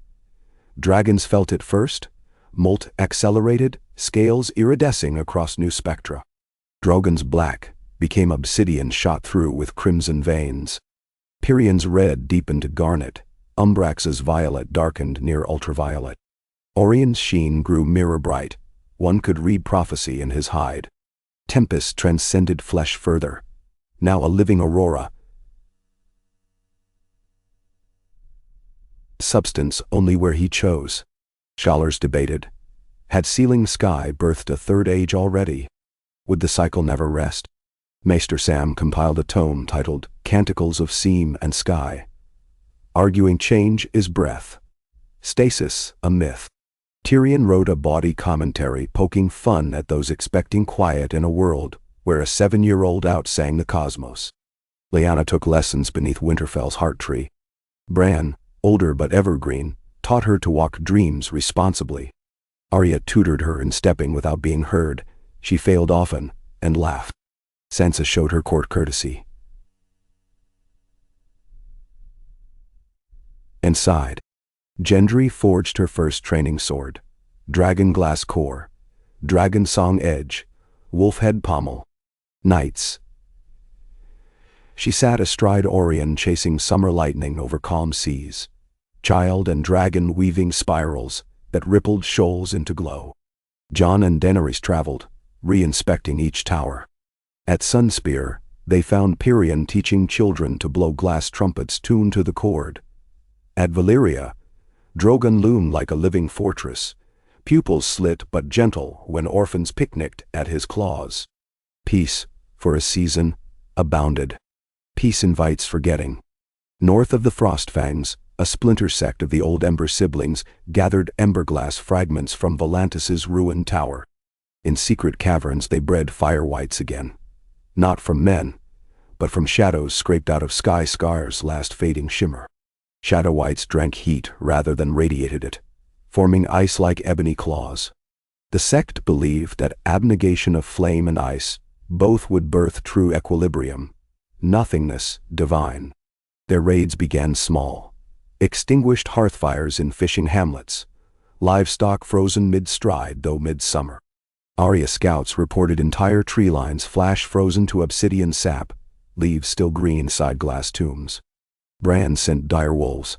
None returned save moonsilver pelts devoid of flesh. Jon convened war council at Winterfell. They studied shards taken from an extinguished hearthstone. Ice-like yet cold spores drifted from it, snowing perpetual night across table.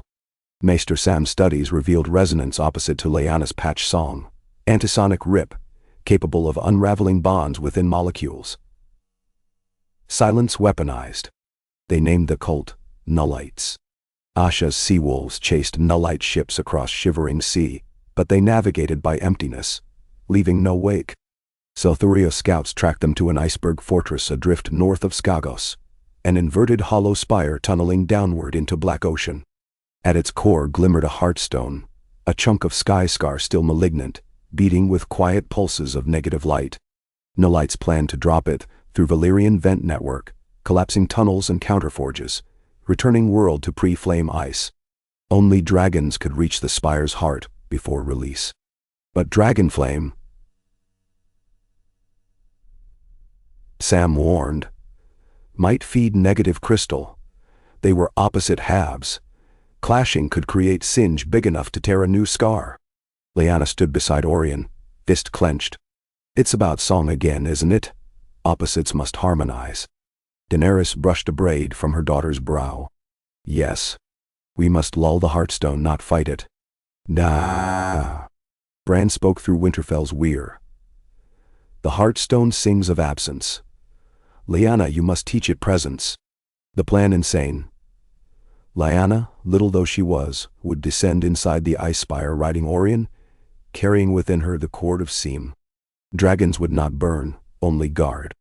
Jon and Daenerys would flank on Drogon and Tempest, ready to scoop them should null waves erode ice. Umbrax and Pyrian with Wyvern Choir would circle external shell, projecting counter-harmonics to buffer. Asha delivered them by stealth longship under Moon Veil. When the iceberg loomed, its inverted talons plunged into sea like fangs. Frostmist drifted from vents along its outer rind, mist that devoured sound and color both. Dragon's dove. Tempest's form flickered stealth aurora, dampening. Drogon banked fiery silhouette behind. They breached a crevasse leading to core chamber. Cavernous, walls smooth as blown glass, veins of anti-light flowing toward the Heartstone suspended above void pool. New light priests knelt, chanting silence, mouths open yet emitting nothing, their faces half melted by their own unmaking. Lyanna guided Orion to hover before Heartstone. She gathered breath. At first only whisper emerged, but around them silence thickened, pressing. She recalled the lullaby Bran had taught, an ancient croon from children of forest, once used to coax seedlings from frozen ground. She began humming. Orion joined in low trill. Sound entered space starved of it. The Heartstone quivered, its negative pulses stuttering. Nullites gasped, as if air returned unwanted. They lunged, brandishing obsidian staves. Drogon landed, cutting off advance with a wall of wing. Jon stood upon Tempest's back, sword drawn but held down, their task defense, not fury. Lyanna let hum unfurl into full melody, weaving counts of wolf drumming, dragon wail, human heartbeat. Emptiness absorbed each note, but as belly receives meal, the more it devoured, the weaker hunger clawed. Shadow crystal's glow flickered. Priests wailed nothingness that nevertheless shook pillars. Cracks jagged along ceiling. Pyrian and Umbrax answered with supportive undertones, wyverns adding overtones. Finally, vortex collapsed inward. Heartstone crumbled into gray dust that drifted upward like reversed snowfall, and vanished into ice ceiling as though never there. Silence lifted. Echoes of dripping water sounded loud. Priests stared in horror at absence of absence. Without their anchor, they stumbled, their bodies regaining color, voices gasping unpracticed syllables. Jon escorted them to longship holds. None resisted, zeal broken by presence's simple warmth. Ice Spire groaned. With Heartstone gone, buoyant equilibrium failed. Cracks spanned base. Drogon, Tempest, Pyrian, Umbrax lifted out, claws gripping ship rigging to haul vessel clear, just as iceberg folded into itself and sank in plume of steam and shattered hush. Back in King's Landing, crowds gathered beneath the fused glass dome Tyrion commissioned, now etched with constellations newly restored. The royal family stood upon balcony. Jon, Daenerys, Lyanna, dragons orbiting overhead in lazy spirals. Tyrion addressed the city. "We sealed sky," sounded silence, "and still the world turns. Let that remind all. Each dawn brings repairs to yesterday's dents. And if dents return, we hammer again. Nothing is fixed once. Living means mending." Then? Lyanna lifted her shard, now smooth, dull steel. She spoke clear enough to carry. "We mended the sky. But threads always fray. Next time, any of you might sing too. Practice kindness, it's the first note." Laughter and applause rose. Bakers tossed honeyed almonds. Smiths rang forges like chimes. Above, Tempest drew faint rainbow loops. Druids in green kept weirwood seedlings destined for tower's base. Bran's ravens, perched along dome, cawed contentment. Sansa smiled, hair kissed by sun. Arya slipped through throng, free of halls for next voyage west. Sam closed his tom's final chapter, but left pages blank beyond. Future scribes would write. Dragons landed, scales glimmering with every hue of story.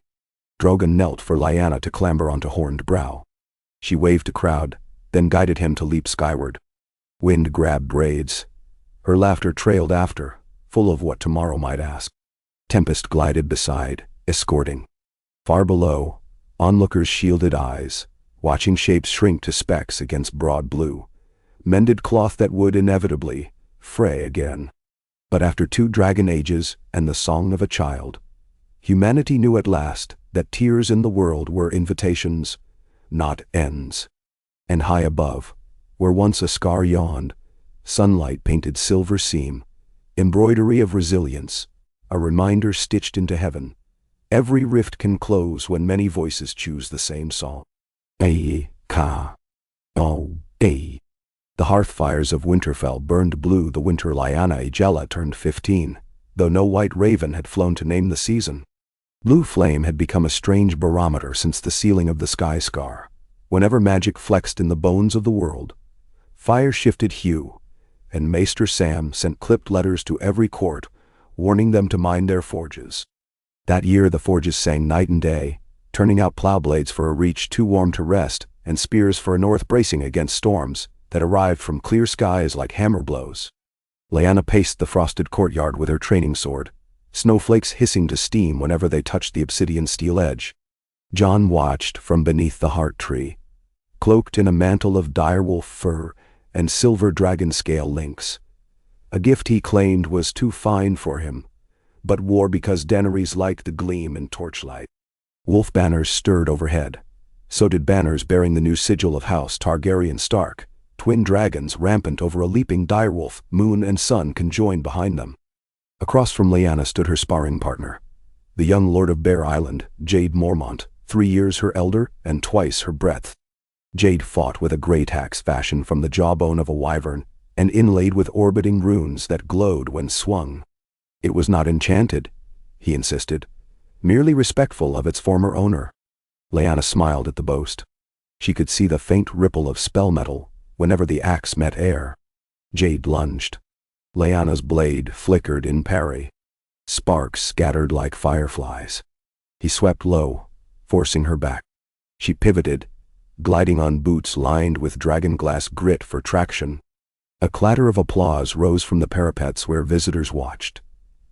Lords touring the north to swear fealty anew, Dothraki outriders in wolf fur mantles, 2 archmesters conferring on ley line stability, and a silent quartet of Yiddish envoys wearing masks of burnished jade.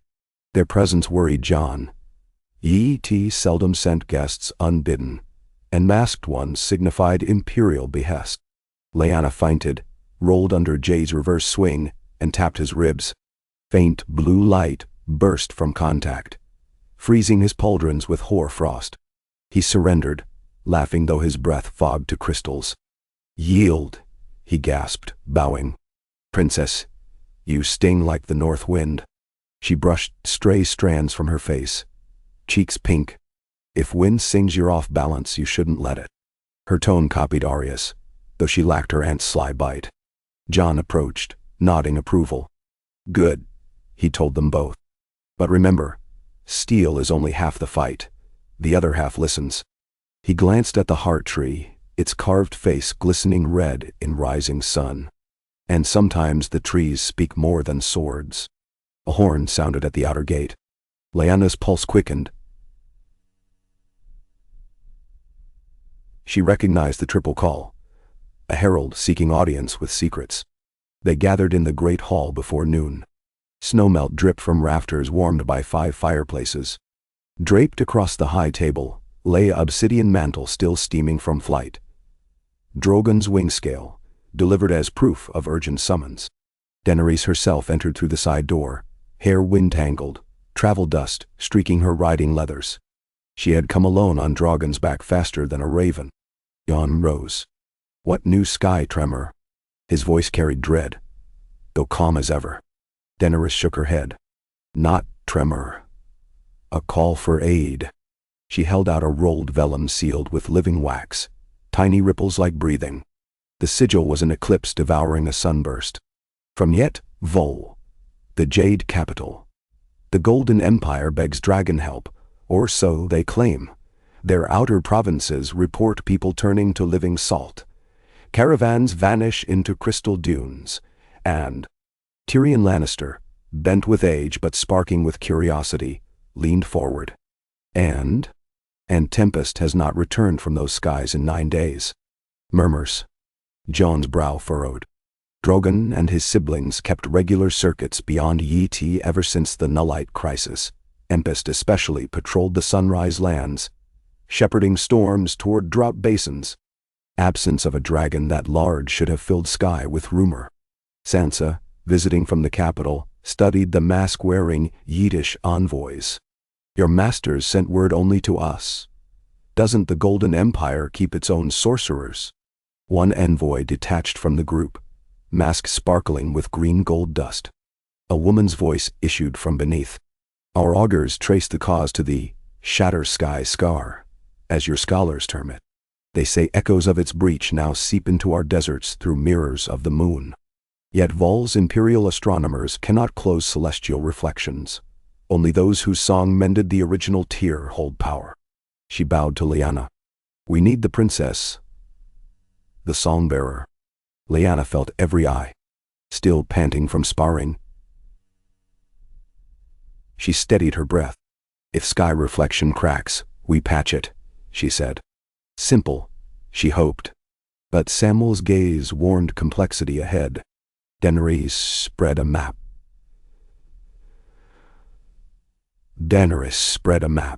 Colored pins mark trade routes along the Jade Sea. Reports cluster here, near the dry steppes, long desert where ancient glass cities once stood. Caravans cross at night to avoid heat. They vanish at dawn. Locals speak of salt statues. Travelers petrified where stood. Same spell salted Croyne's ghosts long ago, but this time it spreads. Tyrion tapped the map. Salt and crystal illusions. Reflections of sky on sea of sand. Mirrors of the moon, the envoy said. Perhaps moonlight refracts through leftover void motes. Sam added, my last measurements show lunarity out of phase. Tides roll erratic. Something in the upper strata distorts gravitational song. He used pointer to indicate scribbles. If distortion focuses over desert glass lenses, moonlight might bleach life, turning flesh to salt. Why only there? Jon asked. Ancient ruins, Sam replied. Legend of the glass magisters who bottled starlight for eternal gardens. If those lenses realign under wrong chorus, disaster. Bran, distant in body yet near through ravens perched along windows, spoke aloud. Through one charcoal blackbird. Glass magisters also forged gateways, mirrors between worlds. A reflection of the sky scar reopened, on ground, not firmament. Bell. The Yiddish envoy's mask tilted. Moonlit gates shimmer within our desert storms, swallowing all who near. We cannot scry beyond. Lyanna's palms tingled. She recalled how emptiness felt, cold tug in bones, and how her song filled it. But this gate lay sideways, amid mortal sands. Patching might demand a different note. Jon met Daenerys' eyes. Silent accord forged. We go, they declared together. Sansa lifted a hand. Westeros cannot bleed every time magic sneezes. What of our harvests, our defenses? Dragons abroad leave us vulnerable. Nemterol. Daenerys countered, calm. A cracked sky in Yeti ruptures ley lines everywhere. Leave that wound open and your harvests will freeze midsummer. That ended debate. Plans unfurled quickly. Drogon would bear Jon and Daenerys. Orien, bound to Lyanna, would accompany her. Umbrax and Pyrian would escort with wyvern squadrons carrying supplies and Jade Mormont shield maidens, Bear Island's finest. Tyrion insisted on joining as envoy, though arthritis protested. He argued politics mattered even in deserts. Sansa remained north to steady realm. Within 2 days, a winged host rose over the narrow sea. By dusk of the 5th day they reached Korth, where perfumer barges cheered the dragon silhouettes. Commerce soared under dawnflight protection. At dawn they crossed thick humidity of the summer sea, dragon shadows streaking orange water. Tempest still missing. Night cloaked the dry steppes in starfall glare when the expedition camped at the outer dune sea. Heat of buried day radiated upward, tents trembled like sails against it. Yiddish guides knelt in sand circled by glass shards, ancient mirror fragments humming softly under moon. Lyanna exited her pavilion, cloak fluttering. She heard it, a hush vibrato at the edge of hearing. Orien padded beside, silver eyes phosphorescent. Daenerys approached. Feel the desert breathing?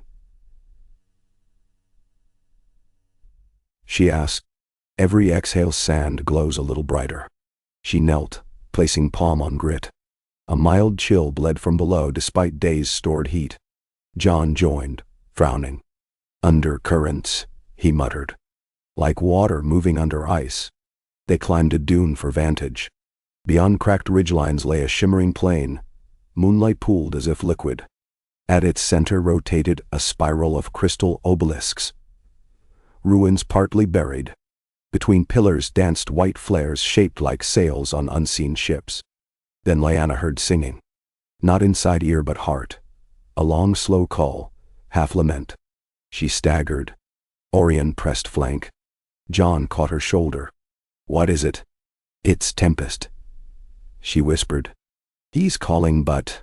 Words reversed. Umbrax, circling overhead, answered with distant trumpet. Unsettled. Drogon growled. Parian dove low. Skimming dunes. At each wing beat, salt dust puffed upward. They advanced in phalanx. Dragons aloft.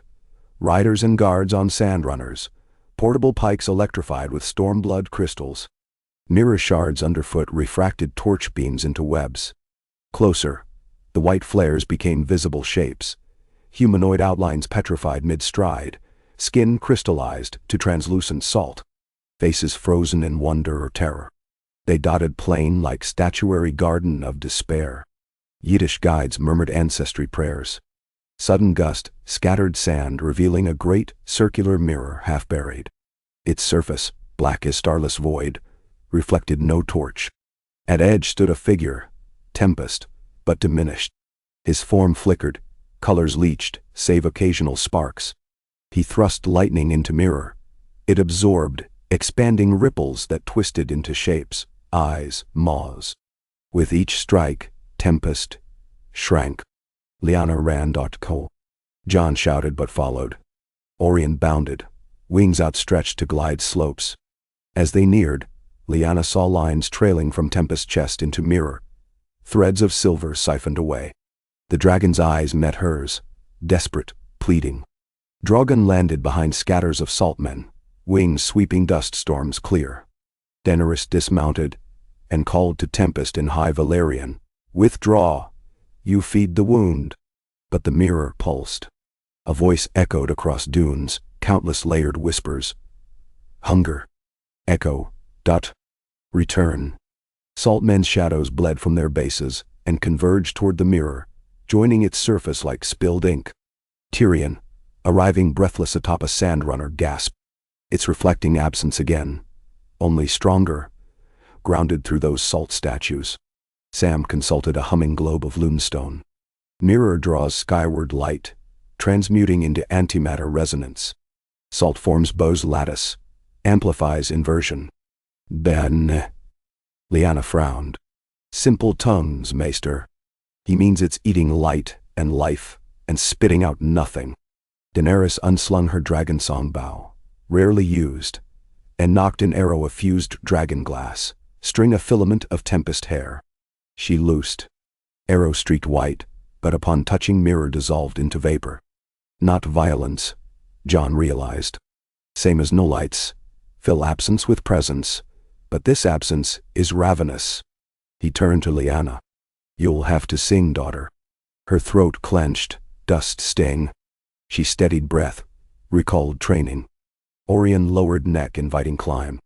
She mounted, riding bareback. Drogon and Pirion took flank, Umbrax above.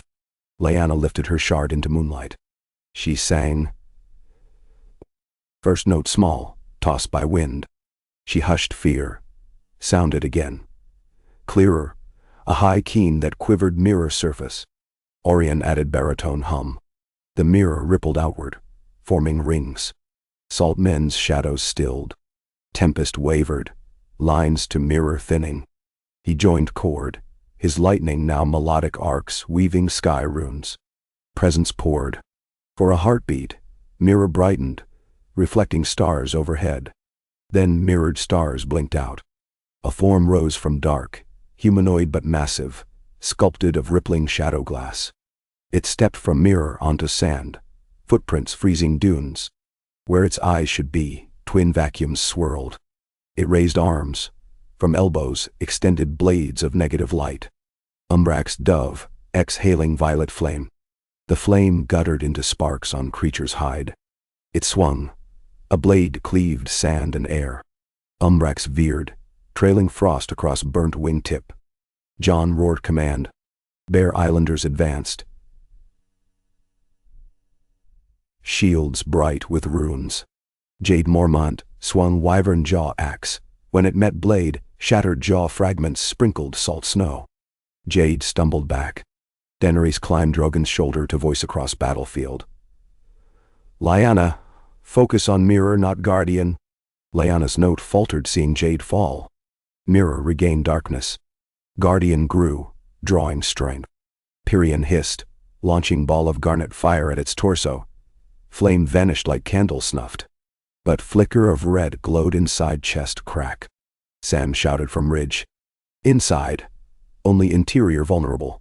Flame must ride presence inside husk. Lyanna understood. She urged Orion upward, sword over guardian. She changed tune lower, coaxing its black ribcage to tremble. Drogon bellowed bass chord, aligning. Pirion and Umbrax layered mid-tones. Music swelled to cathedral roar.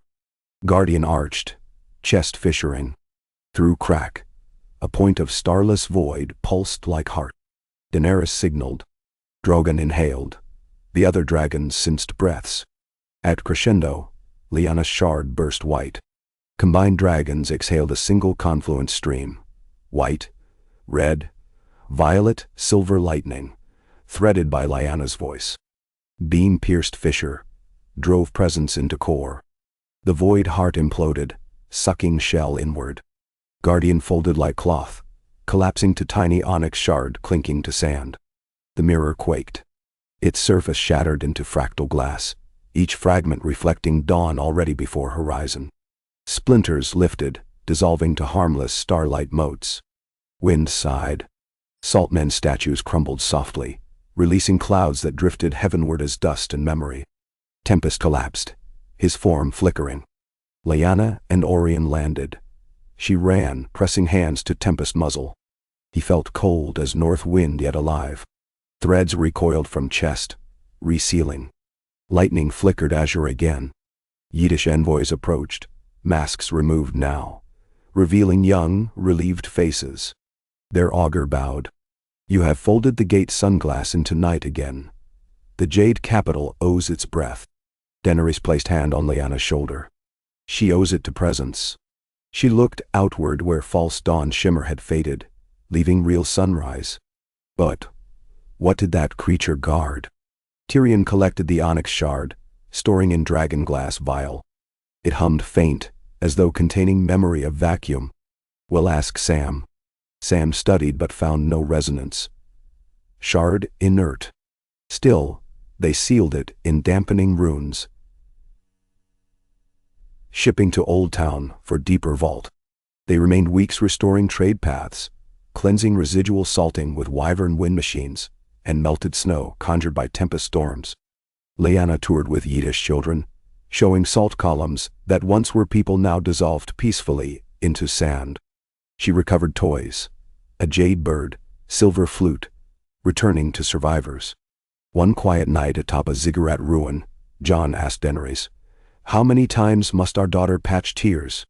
Daenerys traced patterns on his palm. Ace softened as tears form. But each mending leaves seemed stronger, like bone knit. She gazed at Lyanna sleeping between Orien forepaws. "And she's not alone. The world sings with her now." Jon nodded. "Still, I worry where absence finds next door." He looked at stars. Constellations twinkled unchanged. "Maybe beyond them." She smiled faintly. "Then we'll teach her to fly further than dragons if needed." Years rolled. Lyanna at 18 undertook her proving flight, circumnavigating planetos atop Orien without landing. Tempest-guided weather, Drogon shadowed at distance. She returned 35 nights later, hair wild and eyes bright with secrets of currents beyond charts. Crowds celebrated in Citadel Square. Tyrion wrote ballad, Wings of Presence, offending minstrels with impossible meter yet gaining tavern fame.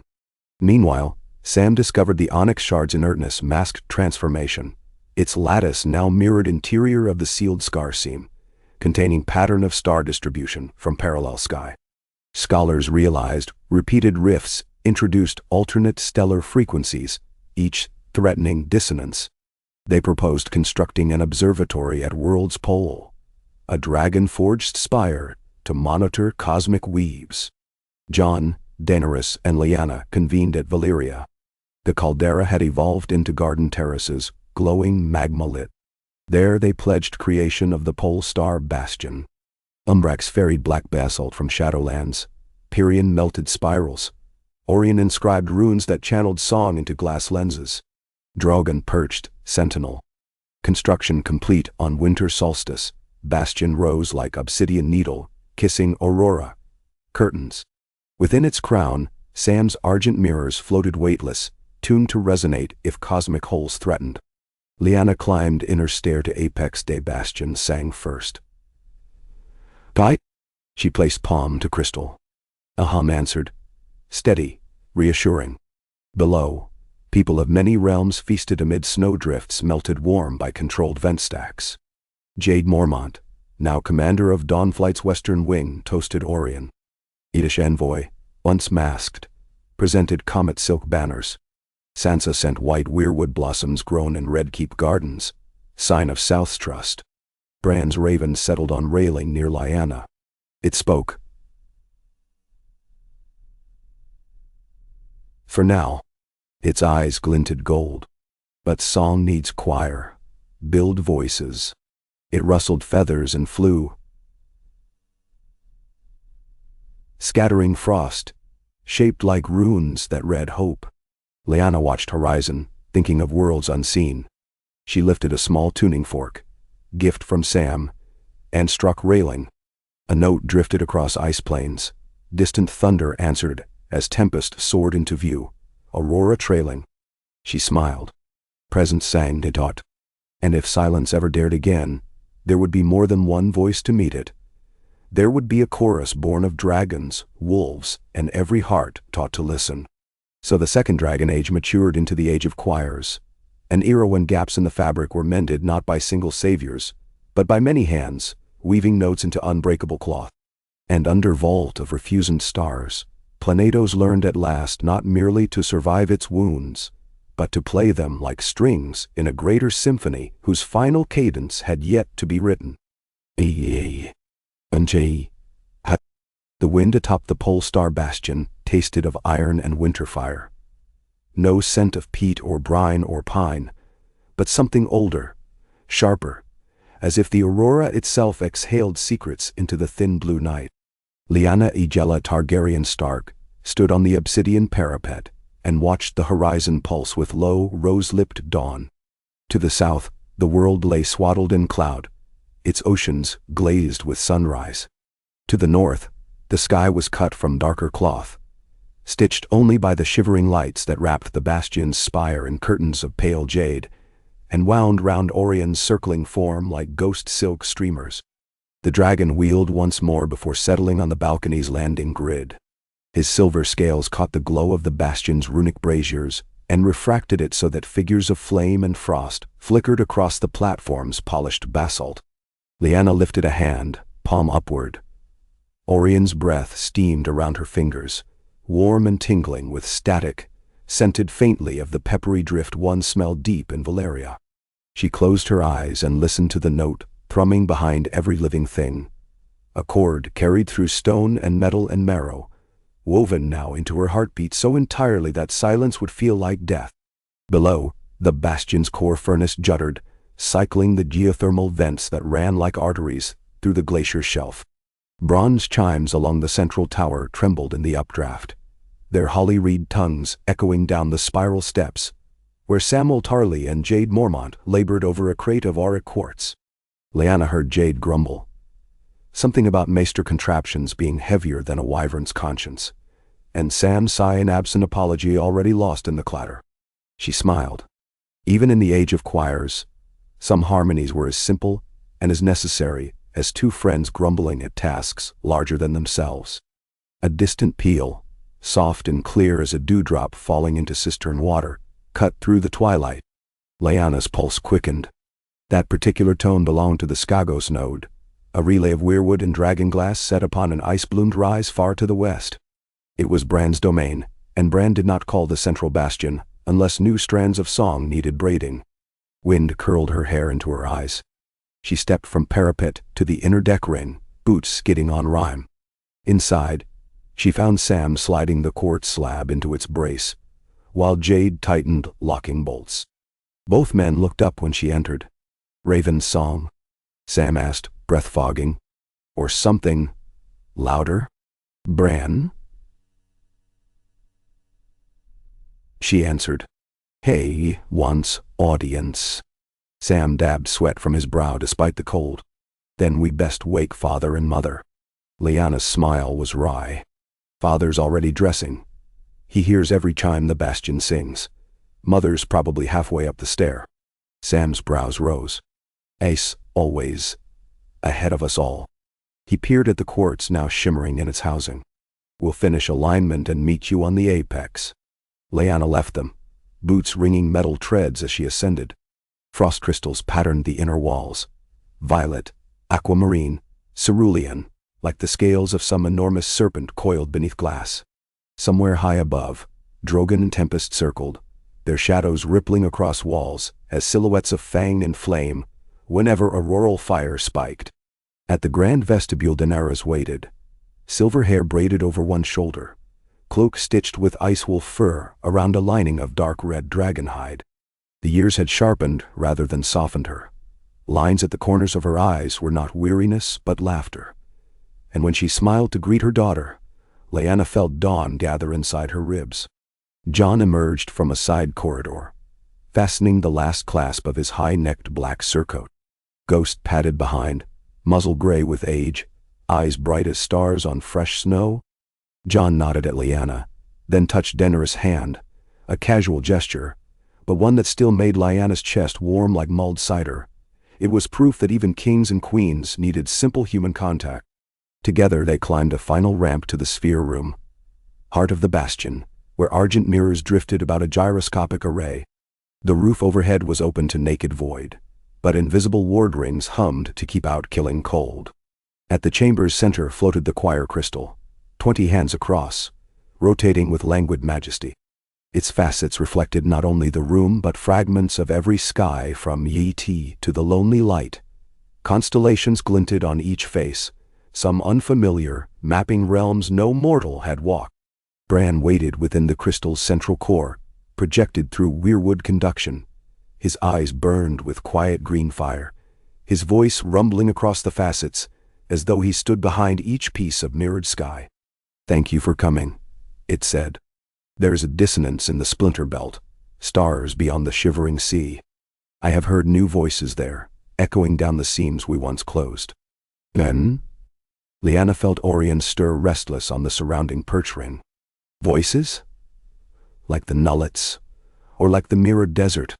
Neither, Bran's voice replied. These do not draw from absence. They sing new presence, strange intervals, half notes between half notes. They fold time into their chords. Daenerys exchanged a glance with Jon. Another scar. Perhaps. or perhaps a gate opening from a place where intervals differ. The pole mirrors cannot translate the scale. They need an ear not bound by constant pitch. Bran's gaze flicked to Lyanna. The bastion chose its songbearer for a reason. John's mouth tightened. We patch one tear and find another, and now a brand new symphony intrudes. Not intrusion, Bran corrected. Possibility. Singers across the void seeking resonance. But one wrong note could detonate the whole stave. Tyrion Lannister shuffled in, pipe clenched between teeth. Forgive tardiness. My knees object to these gratuitous staircases. What crisis are we facing? Alien carolers at the door. Lyanna's laugh pinged the mirrors. Bran says the sky offers new music. We must learn its key. Splendid. Tyrion puffed smoke.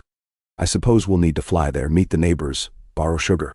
Sam and Jade entered, bearing the quartz slab. They slotted it into the central dais. It glowed, and the choir crystal's hue shifted, a rainbow tremolo across 99 facets. Sam cleared his throat. The splinter belt sits far above conventional reach. Even Tempest would tire. But I have a suggestion. The bastion resonates with lie currents. If we rewrite one of the standing chords, we could create a transitory bridge, a path of sound, rather than stone. Nendor. Walk a chord like a road? Jade muttered. Ride it. Sam corrected, eyes alight behind frost fog glasses. We treat resonance as propulsion. Dragons would provide anchor, riders the guidance. Daenerys lifted her chin. Risky. If the bridge collapses mid-crossing, we drift into nowhere. Jon tipped his head toward Bran. But if we don't answer the call, their dissonance grows. Unchecked, new notes could shred what we've woven. We must risk travel. Tyrion grinned. Bold as always, dear friends. I pack my quills. Lyanna touched her mother's wrist. Let me go. Orien and I can thread chords others can't, and I've studied every star chart Sam ever drew. Daenerys' eyes reflected Aurora. You will not go alone. She turned to Sam. Write the chord. We prepare. 3 weeks saw the bastion throb with preparation. Arteries of weirwood sap pumped song ether into new copper glass conduits. Sprint teams of wyverns ferried carry-ons and flux hammers to orbiting rings where Sam scribes inscribed glyphs. Druids from the children of the forest carved harmonic knots into living pine staves to serve as course markers. Even Jade Mormont's Bear Islanders took part, shaping bone-tone paddles to steer resonance swells like oar strokes. At last the bridge song stood ready, spun across the vault like a ghostly bridge of faint blue lights, leading from bastion spire to a vanishing point lost in shimmering dark. Lyanna stood on Orien's back at the spire's lip. Drogon and Tempest hovered flanking, the former beating vacuum with molten wings, the latter radiating peaceful ribbons. Umbrax and Pyrian waited below to maintain anchor cords. Jon on Tempest's neck clasped Daenerys' hand across Dragon's wings. Jade and Sam rode a wyvern double saddle laden with instruments. Tyrion insisted on a place behind Sam. Quid pro quo for chronicling, his cane roped to the saddle horn. One breath. Bran's voice echoed from crystals. Ride the breath and hold the note. Lyanna exhaled. Orien leapt. The cord accepted them, their weightless ascent forging pressure only as memory. Stars smeared to white lines. The bastion receded into pearl-green haze. Lyanna felt every sinew in Orien vibrate, his life pulse indistinguishable from the music that bore them. Midway, a hush descended. Not absence, rather, anticipation, like an audience poised between encore and thunder. Then the first new tone sang, a bell made of onrushing water, but slowed so low her bones clanged as if struck. She gasped. Orien's wings buckled. Drogon roared behind, flame flaring but flickering sideways, drawn into invisible eddy. Sam shouted something lost in resonance.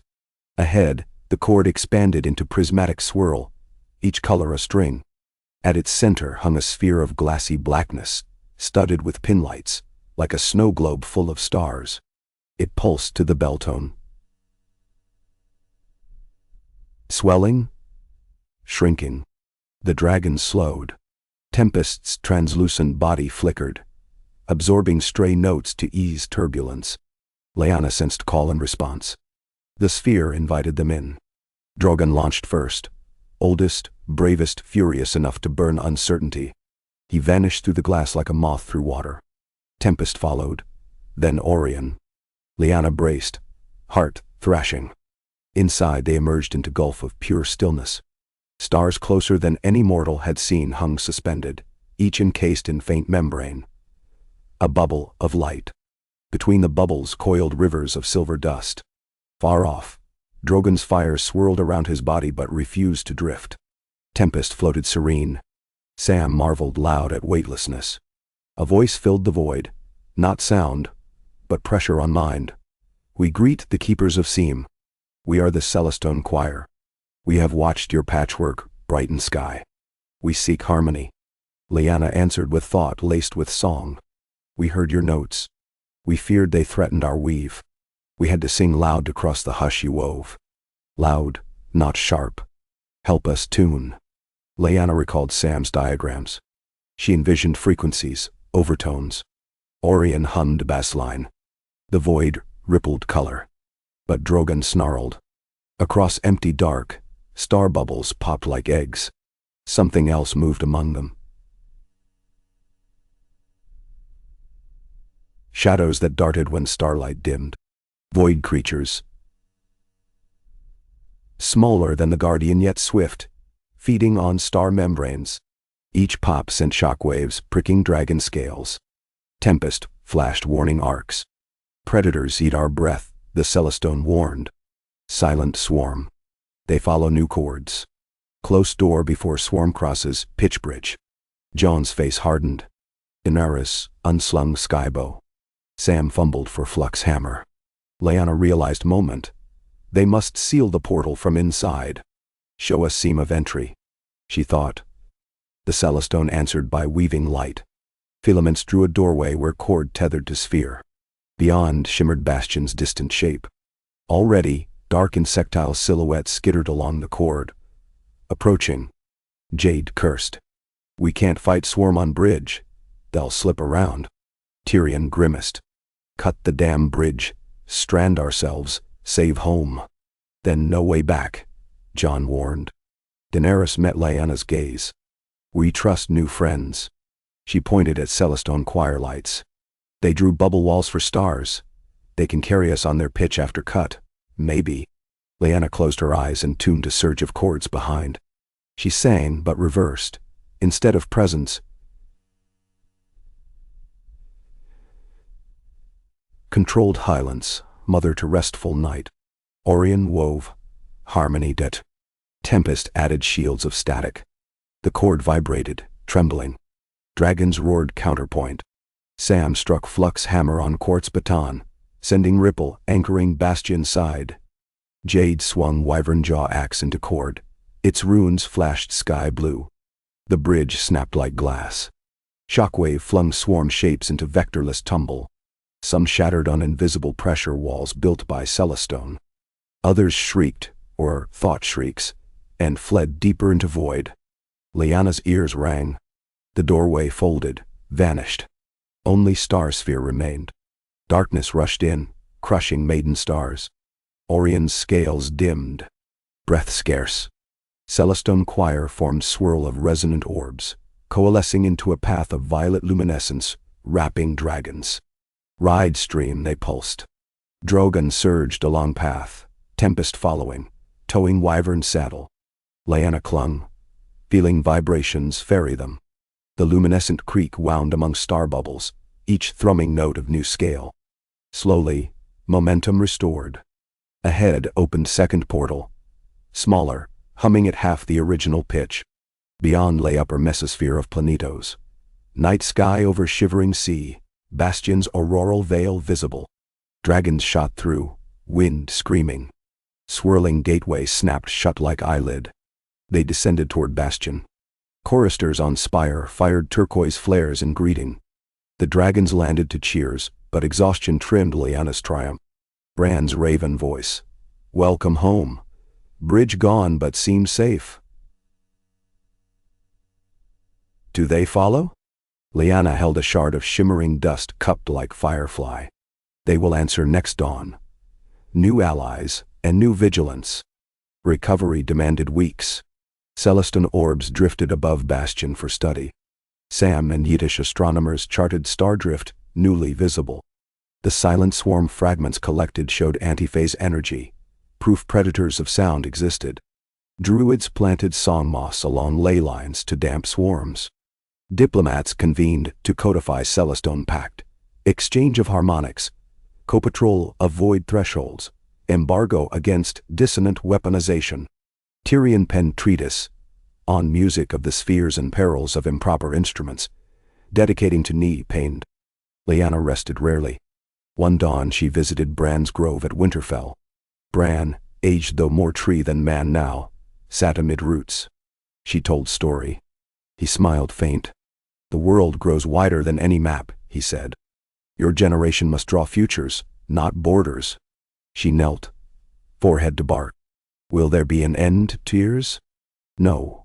Creation sings and unsings forever. But harmony exists not in stillness, rather in meeting change singing. He placed twig in her palm. Sapling of weir, small but vibrant. Plant this beyond Bastion, at edge of void. Let trees watch stars too. A year later, the Celestone cords anchored a watch reef orbiting high above Pole. Dragons ferried weir saplings in crystal soil to that ring. Lyanna directed planting, singing lullaby into vacuum suit's helm while Orion anchored with tail wrapped round girder. Gravityless roots stretched into emptiness, green leaves unfurled against black. A garden listening beyond air, training on cosmic chords. When Lyanna watered first sapling with moonmelt, droplets floated, catching starlight like pearls. Below, Planeto spun richer.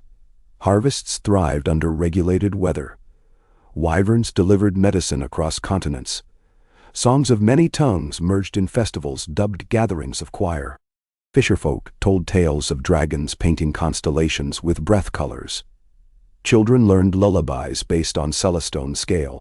Yet, shadows lingered. In Korth, merchant councils argued that sky gardens threatened profit in spice of dreamers. In Volantis, triarchs feared that bridging cosmos would invite empires unimaginable. Rumors of void or weapons turned in secret forges. Jade Mormont reported swarms sighted near Summer Isles. Smaller but adapting. Lyanna met council on Dragonstone. The choir must widen, she said. More voices to drown greed before greed learns to hum. Sam proposed academies. Free schools teaching resonance and ethical craft. Sansa sent funds. Dorne offered courts libraries. Even hard-haired Ironborn, guided by Jade, pledged copper from sea vents. Druids and maesters composed curriculum. Tyrion insisted on theater classes for story-tuned hearts. Daenerys and Jon toured lands, urging lords to send youth. Enrollment soared. Within 5 years, dawn of a new century, the first resonant collegium opened. High halls of translucent beryl on cliffs of Old Town, where dragons perched like living gargoyles. Students learned to temper blade song, anchor storms, whisper to void saplings.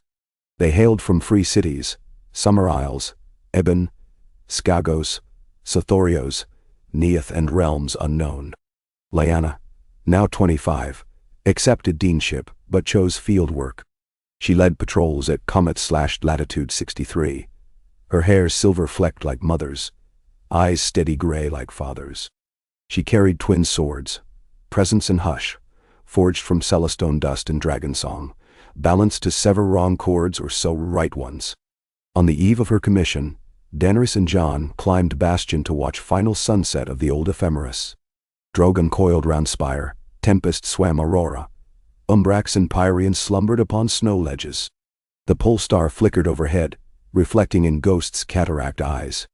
You once asked, Daenerys told Jon, how many tears she must mend. She's turned mending into art. Soon she'll teach worlds we've never seen. Jon's smile carved new lines at his scar. She will, and when silence next tries, there will be thousands who can answer.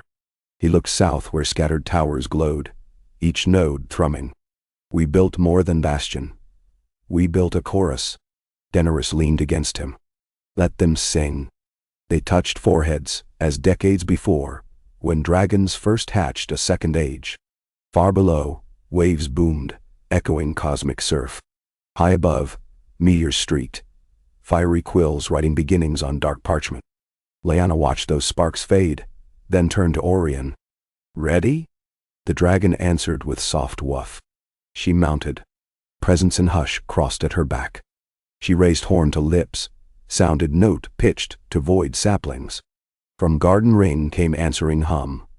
Celestone currents ignited their path. With one final glance at parents, two silhouettes beneath dragon wing. She spurred Orien up through Lady Green Aurora, and dove into the newborn night. The songbearer's silhouette merged with streaming lights, and the choir of planetos lifted.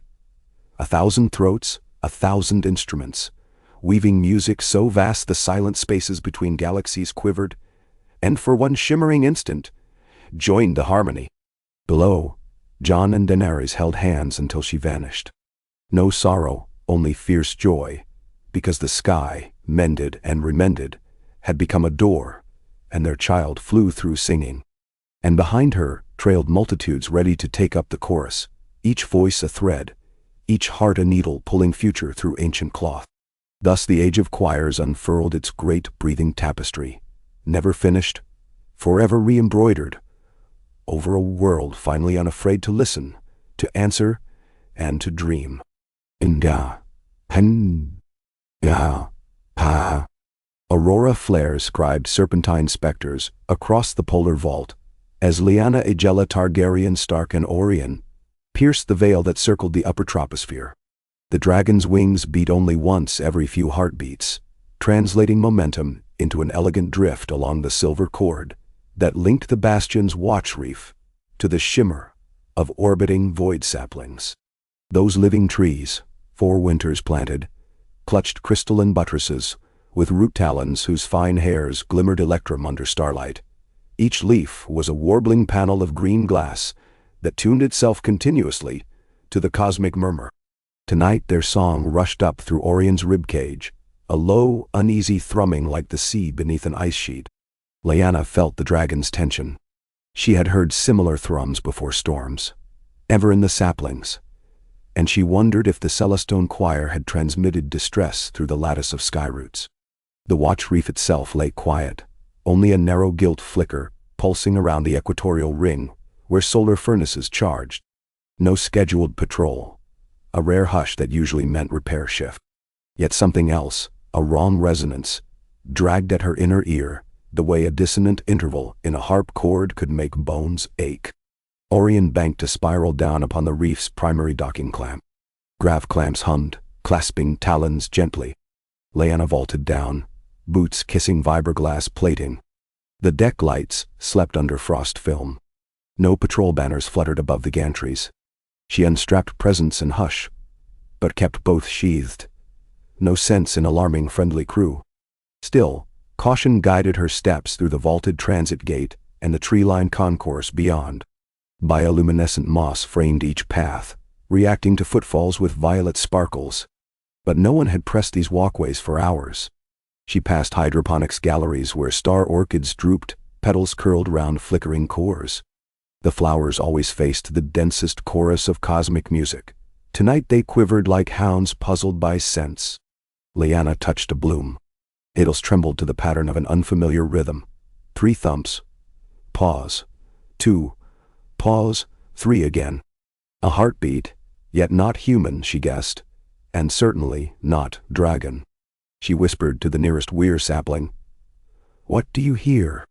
The tree warbled a chord that translated, in her mind, as hollow steps above falling water. Imagery typical of how saplings described novel frequencies.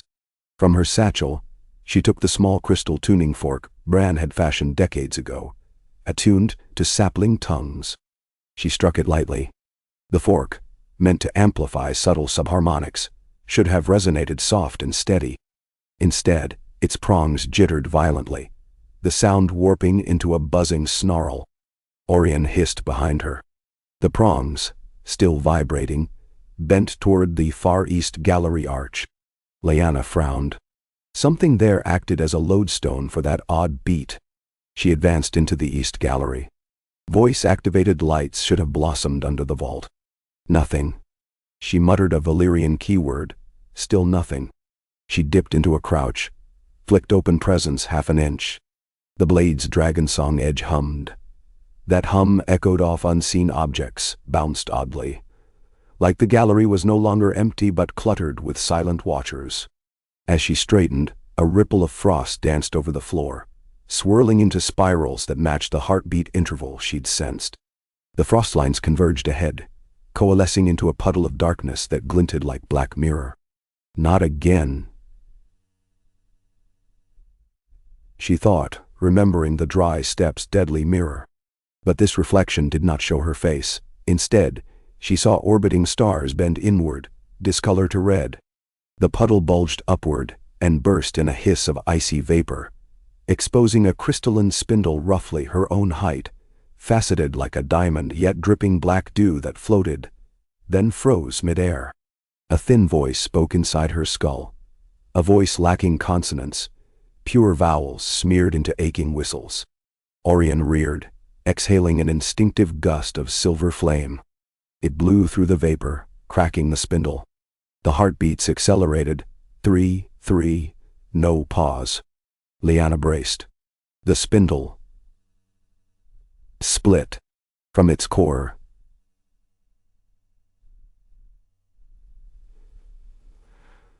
Tall, sexless, ivory skin translucing faint purple veins, eyes twin galaxies of silver flecks swirling. Its robe was not cloth, but a shifting panel of indistinct images.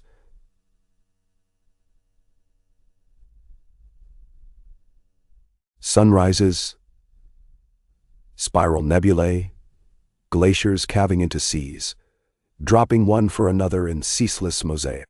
The being gazed at Lyanna without moving lips, yet sound blossomed.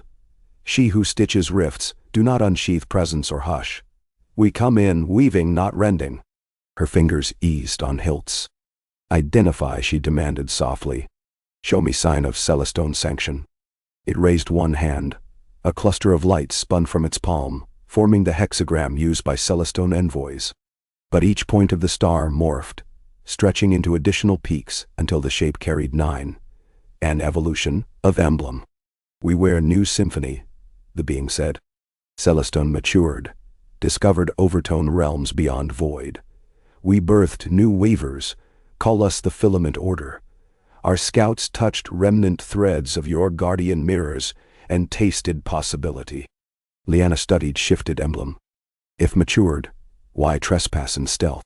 This reef has guardians. Your guardians silenced, the being confessed, voice driving emphasis strangely. Not harmed, sleepwave, needed stillness to speak your ear. Outer loom strains, swarm, null, mirrors, those were preludes. A tear still festers beyond northmost star, too large for dragons, saplings, Celestone alike. We propose tapestry union.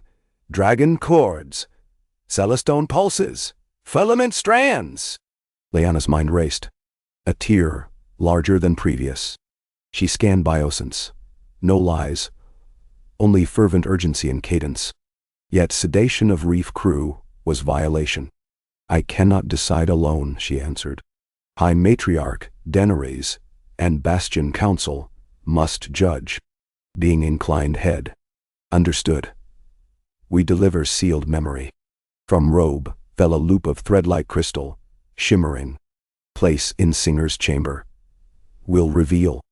Loop floated to her palm, cold as vacuum. Orion snarled low. Being looked to dragon. Great scale choir, hold faith. It stepped back into cracked spindle. Facets recoalesced, sinking into floor, leaving only swirling frost. Seconds later, reef lights flickered awake with startled shimmer. Distant intercom buzzed. Startled voices of maintenance crew complaining of momentary blackout. No memory of sedation. Lyanna sprinted back, ushering Orion to launch toward Bastion. She triggered emergency beacon en route, encoding report.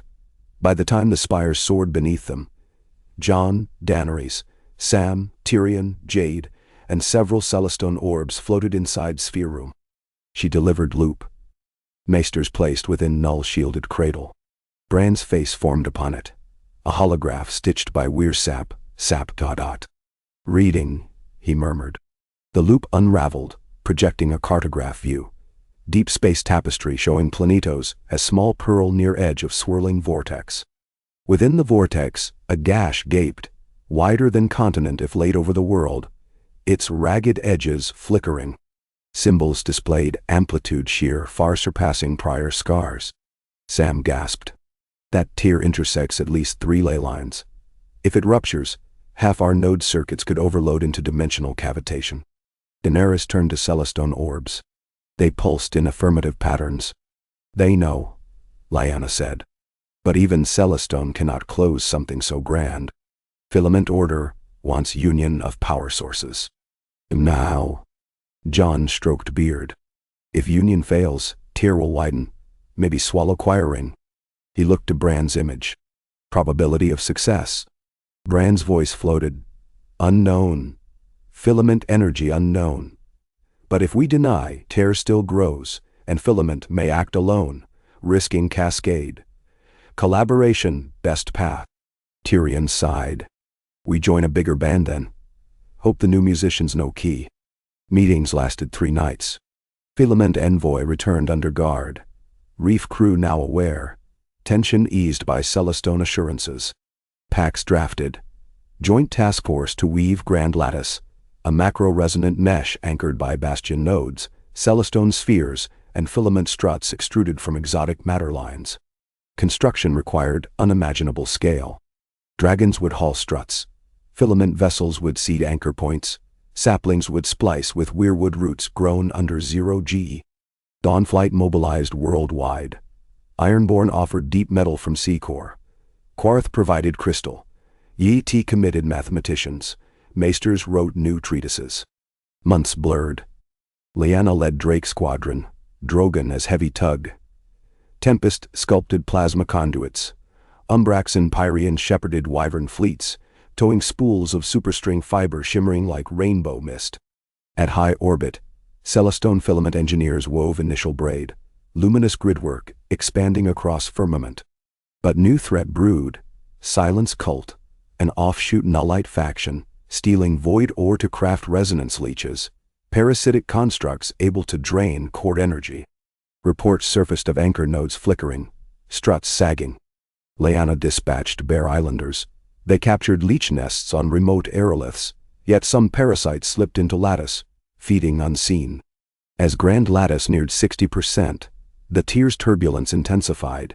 Storms of cosmic rays bombarded outer shield, causing auroras visible noon. Filament predicted timeline shrink. Closure attempt must start early. Patch team planned to sing Lattice into place over Tear Apex, using Bastion as central conductor. Day of patch dawned cobalt. Planetos' sky rippled like water above Forge. Lyanna, mounted on Orion, joined core chorus. Drogon bearing Daenerys, Tempest with Jon, Celestone icosahedra pulsing, filament weavers exuding shimmering ribbons. They aligned at Tyr's rim, its edges jagged, spitting fragments of unreality. Tyrion from ground broadcast unifying anthem, mixing every culture's lullabies, marched by bear drummers, fluted by Yiddish jade pipes. Lattice sang, notes braided across emptiness. For long moments, Patch held. Tyr contracted, edges knitting. Then resonance leeches surfaced from hidden pockets, biting struts, draining harmony. Sections dimmed. Tyr shivered open again, belching shards of night shaped like whales of negative mass. One streaked toward Planetos. Lyanna veered to intercept. Presence flashed. She cleaved leech chain feeding whale, but momentum carried beast earthward. Drogon and Tempest spiraled after, channeling furnace breath and lightning rope to snare. Umbrax and Pyrian joined, forming net of violet and crimson fire.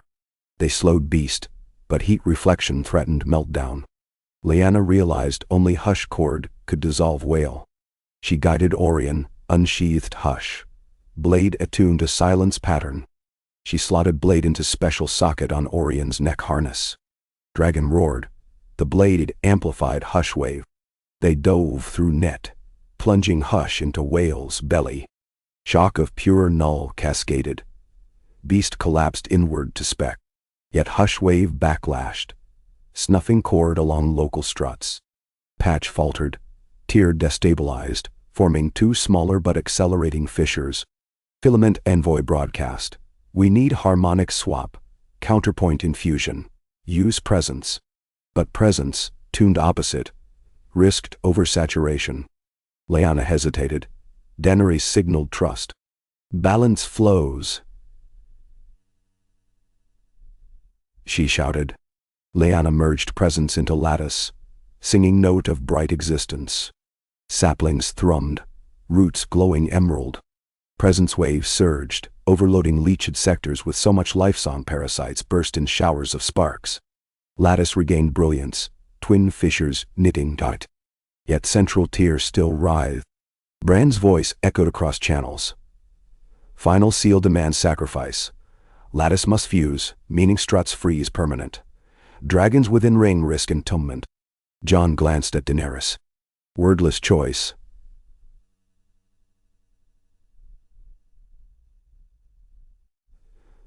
They anchor, or flee, and let work fail.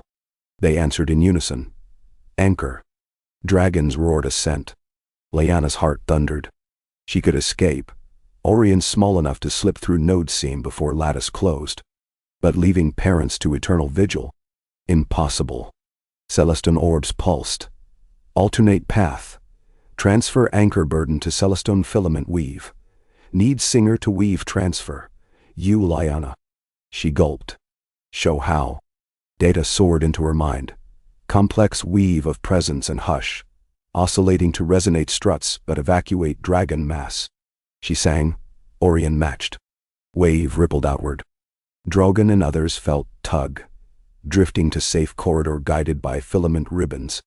Struts fused moments after. Tier edges sealed with flash of blinding white. When glow faded, lattice shimmered as new constellation across cosmos.I. Dragons hovered freeside, unharmed. Planetos' skies cleared. Cheers erupted across radio meshes. Bastion bells rang. Lyanna breathed ragged, tears freezing on cheek. She looked to Drogon. The old dragon bowed head in respect. Filament envoy manifested, voice gentle. Union sings strong. Thank you, songbearer. Grand lattice now sentinel for countless realms. Thou. Daenerys flew beside Lyanna, eyes wet. You gave us hope and escape. 10,000 songs owe you echo. Jon reached to clasp Lyanna's forearm across Dragonback Gap. Dull. Home waits. They returned to planet a week later, hailed by festivals of light. Silence cult remnants surrendered, awed by cosmic spectacle. Resonant collegium curriculum expanded to include filament disciplines. Celestine and Filament established joint embassy, orbiting Bastion. Years passed into decades. Lyanna mentored new songbearers, children of every blood, dragons of new clutches. The grand lattice glowed nightly, reminder that spheres of life, no matter distance, could chorus rather than collide. At twilight of her 100th year, Lyanna sat beneath first void sapling, its trunk now thicker than Keep's tower. Orion, scales dulled to pearl ash, coiled around roots. She felt lattice hum restful. Her own heart beat slower. She whispered last melody, blend of presence and hush, bequeathing it to sapling. Leaves brightened, sending ripple clear across constellation net. In far Celestine cluster, response shimmered. Lyanna smiled, eyes closing. She did not feel passing into dusk. She slipped into chord, a note sustained. When saplings leaves dimmed to normal glow, Orion lifted muzzle, released single silver flame that rose, sculpting image of young girl riding dragon. Flame drifted into stars, joining grand lattice's luminescence. Planetos remembered. Each year, on anniversary, choirs gather at Bastion, singing both Hush and Presence in perfect balance. Above, dragons write patterns in sky. Two intersecting circles, becoming infinity. And somewhere beyond Vale, new singers listen, waiting to join the ever-growing harmony taught by a girl who once believed every tear in sky an invitation, and answered with a song mighty enough to bind galaxies into common dream.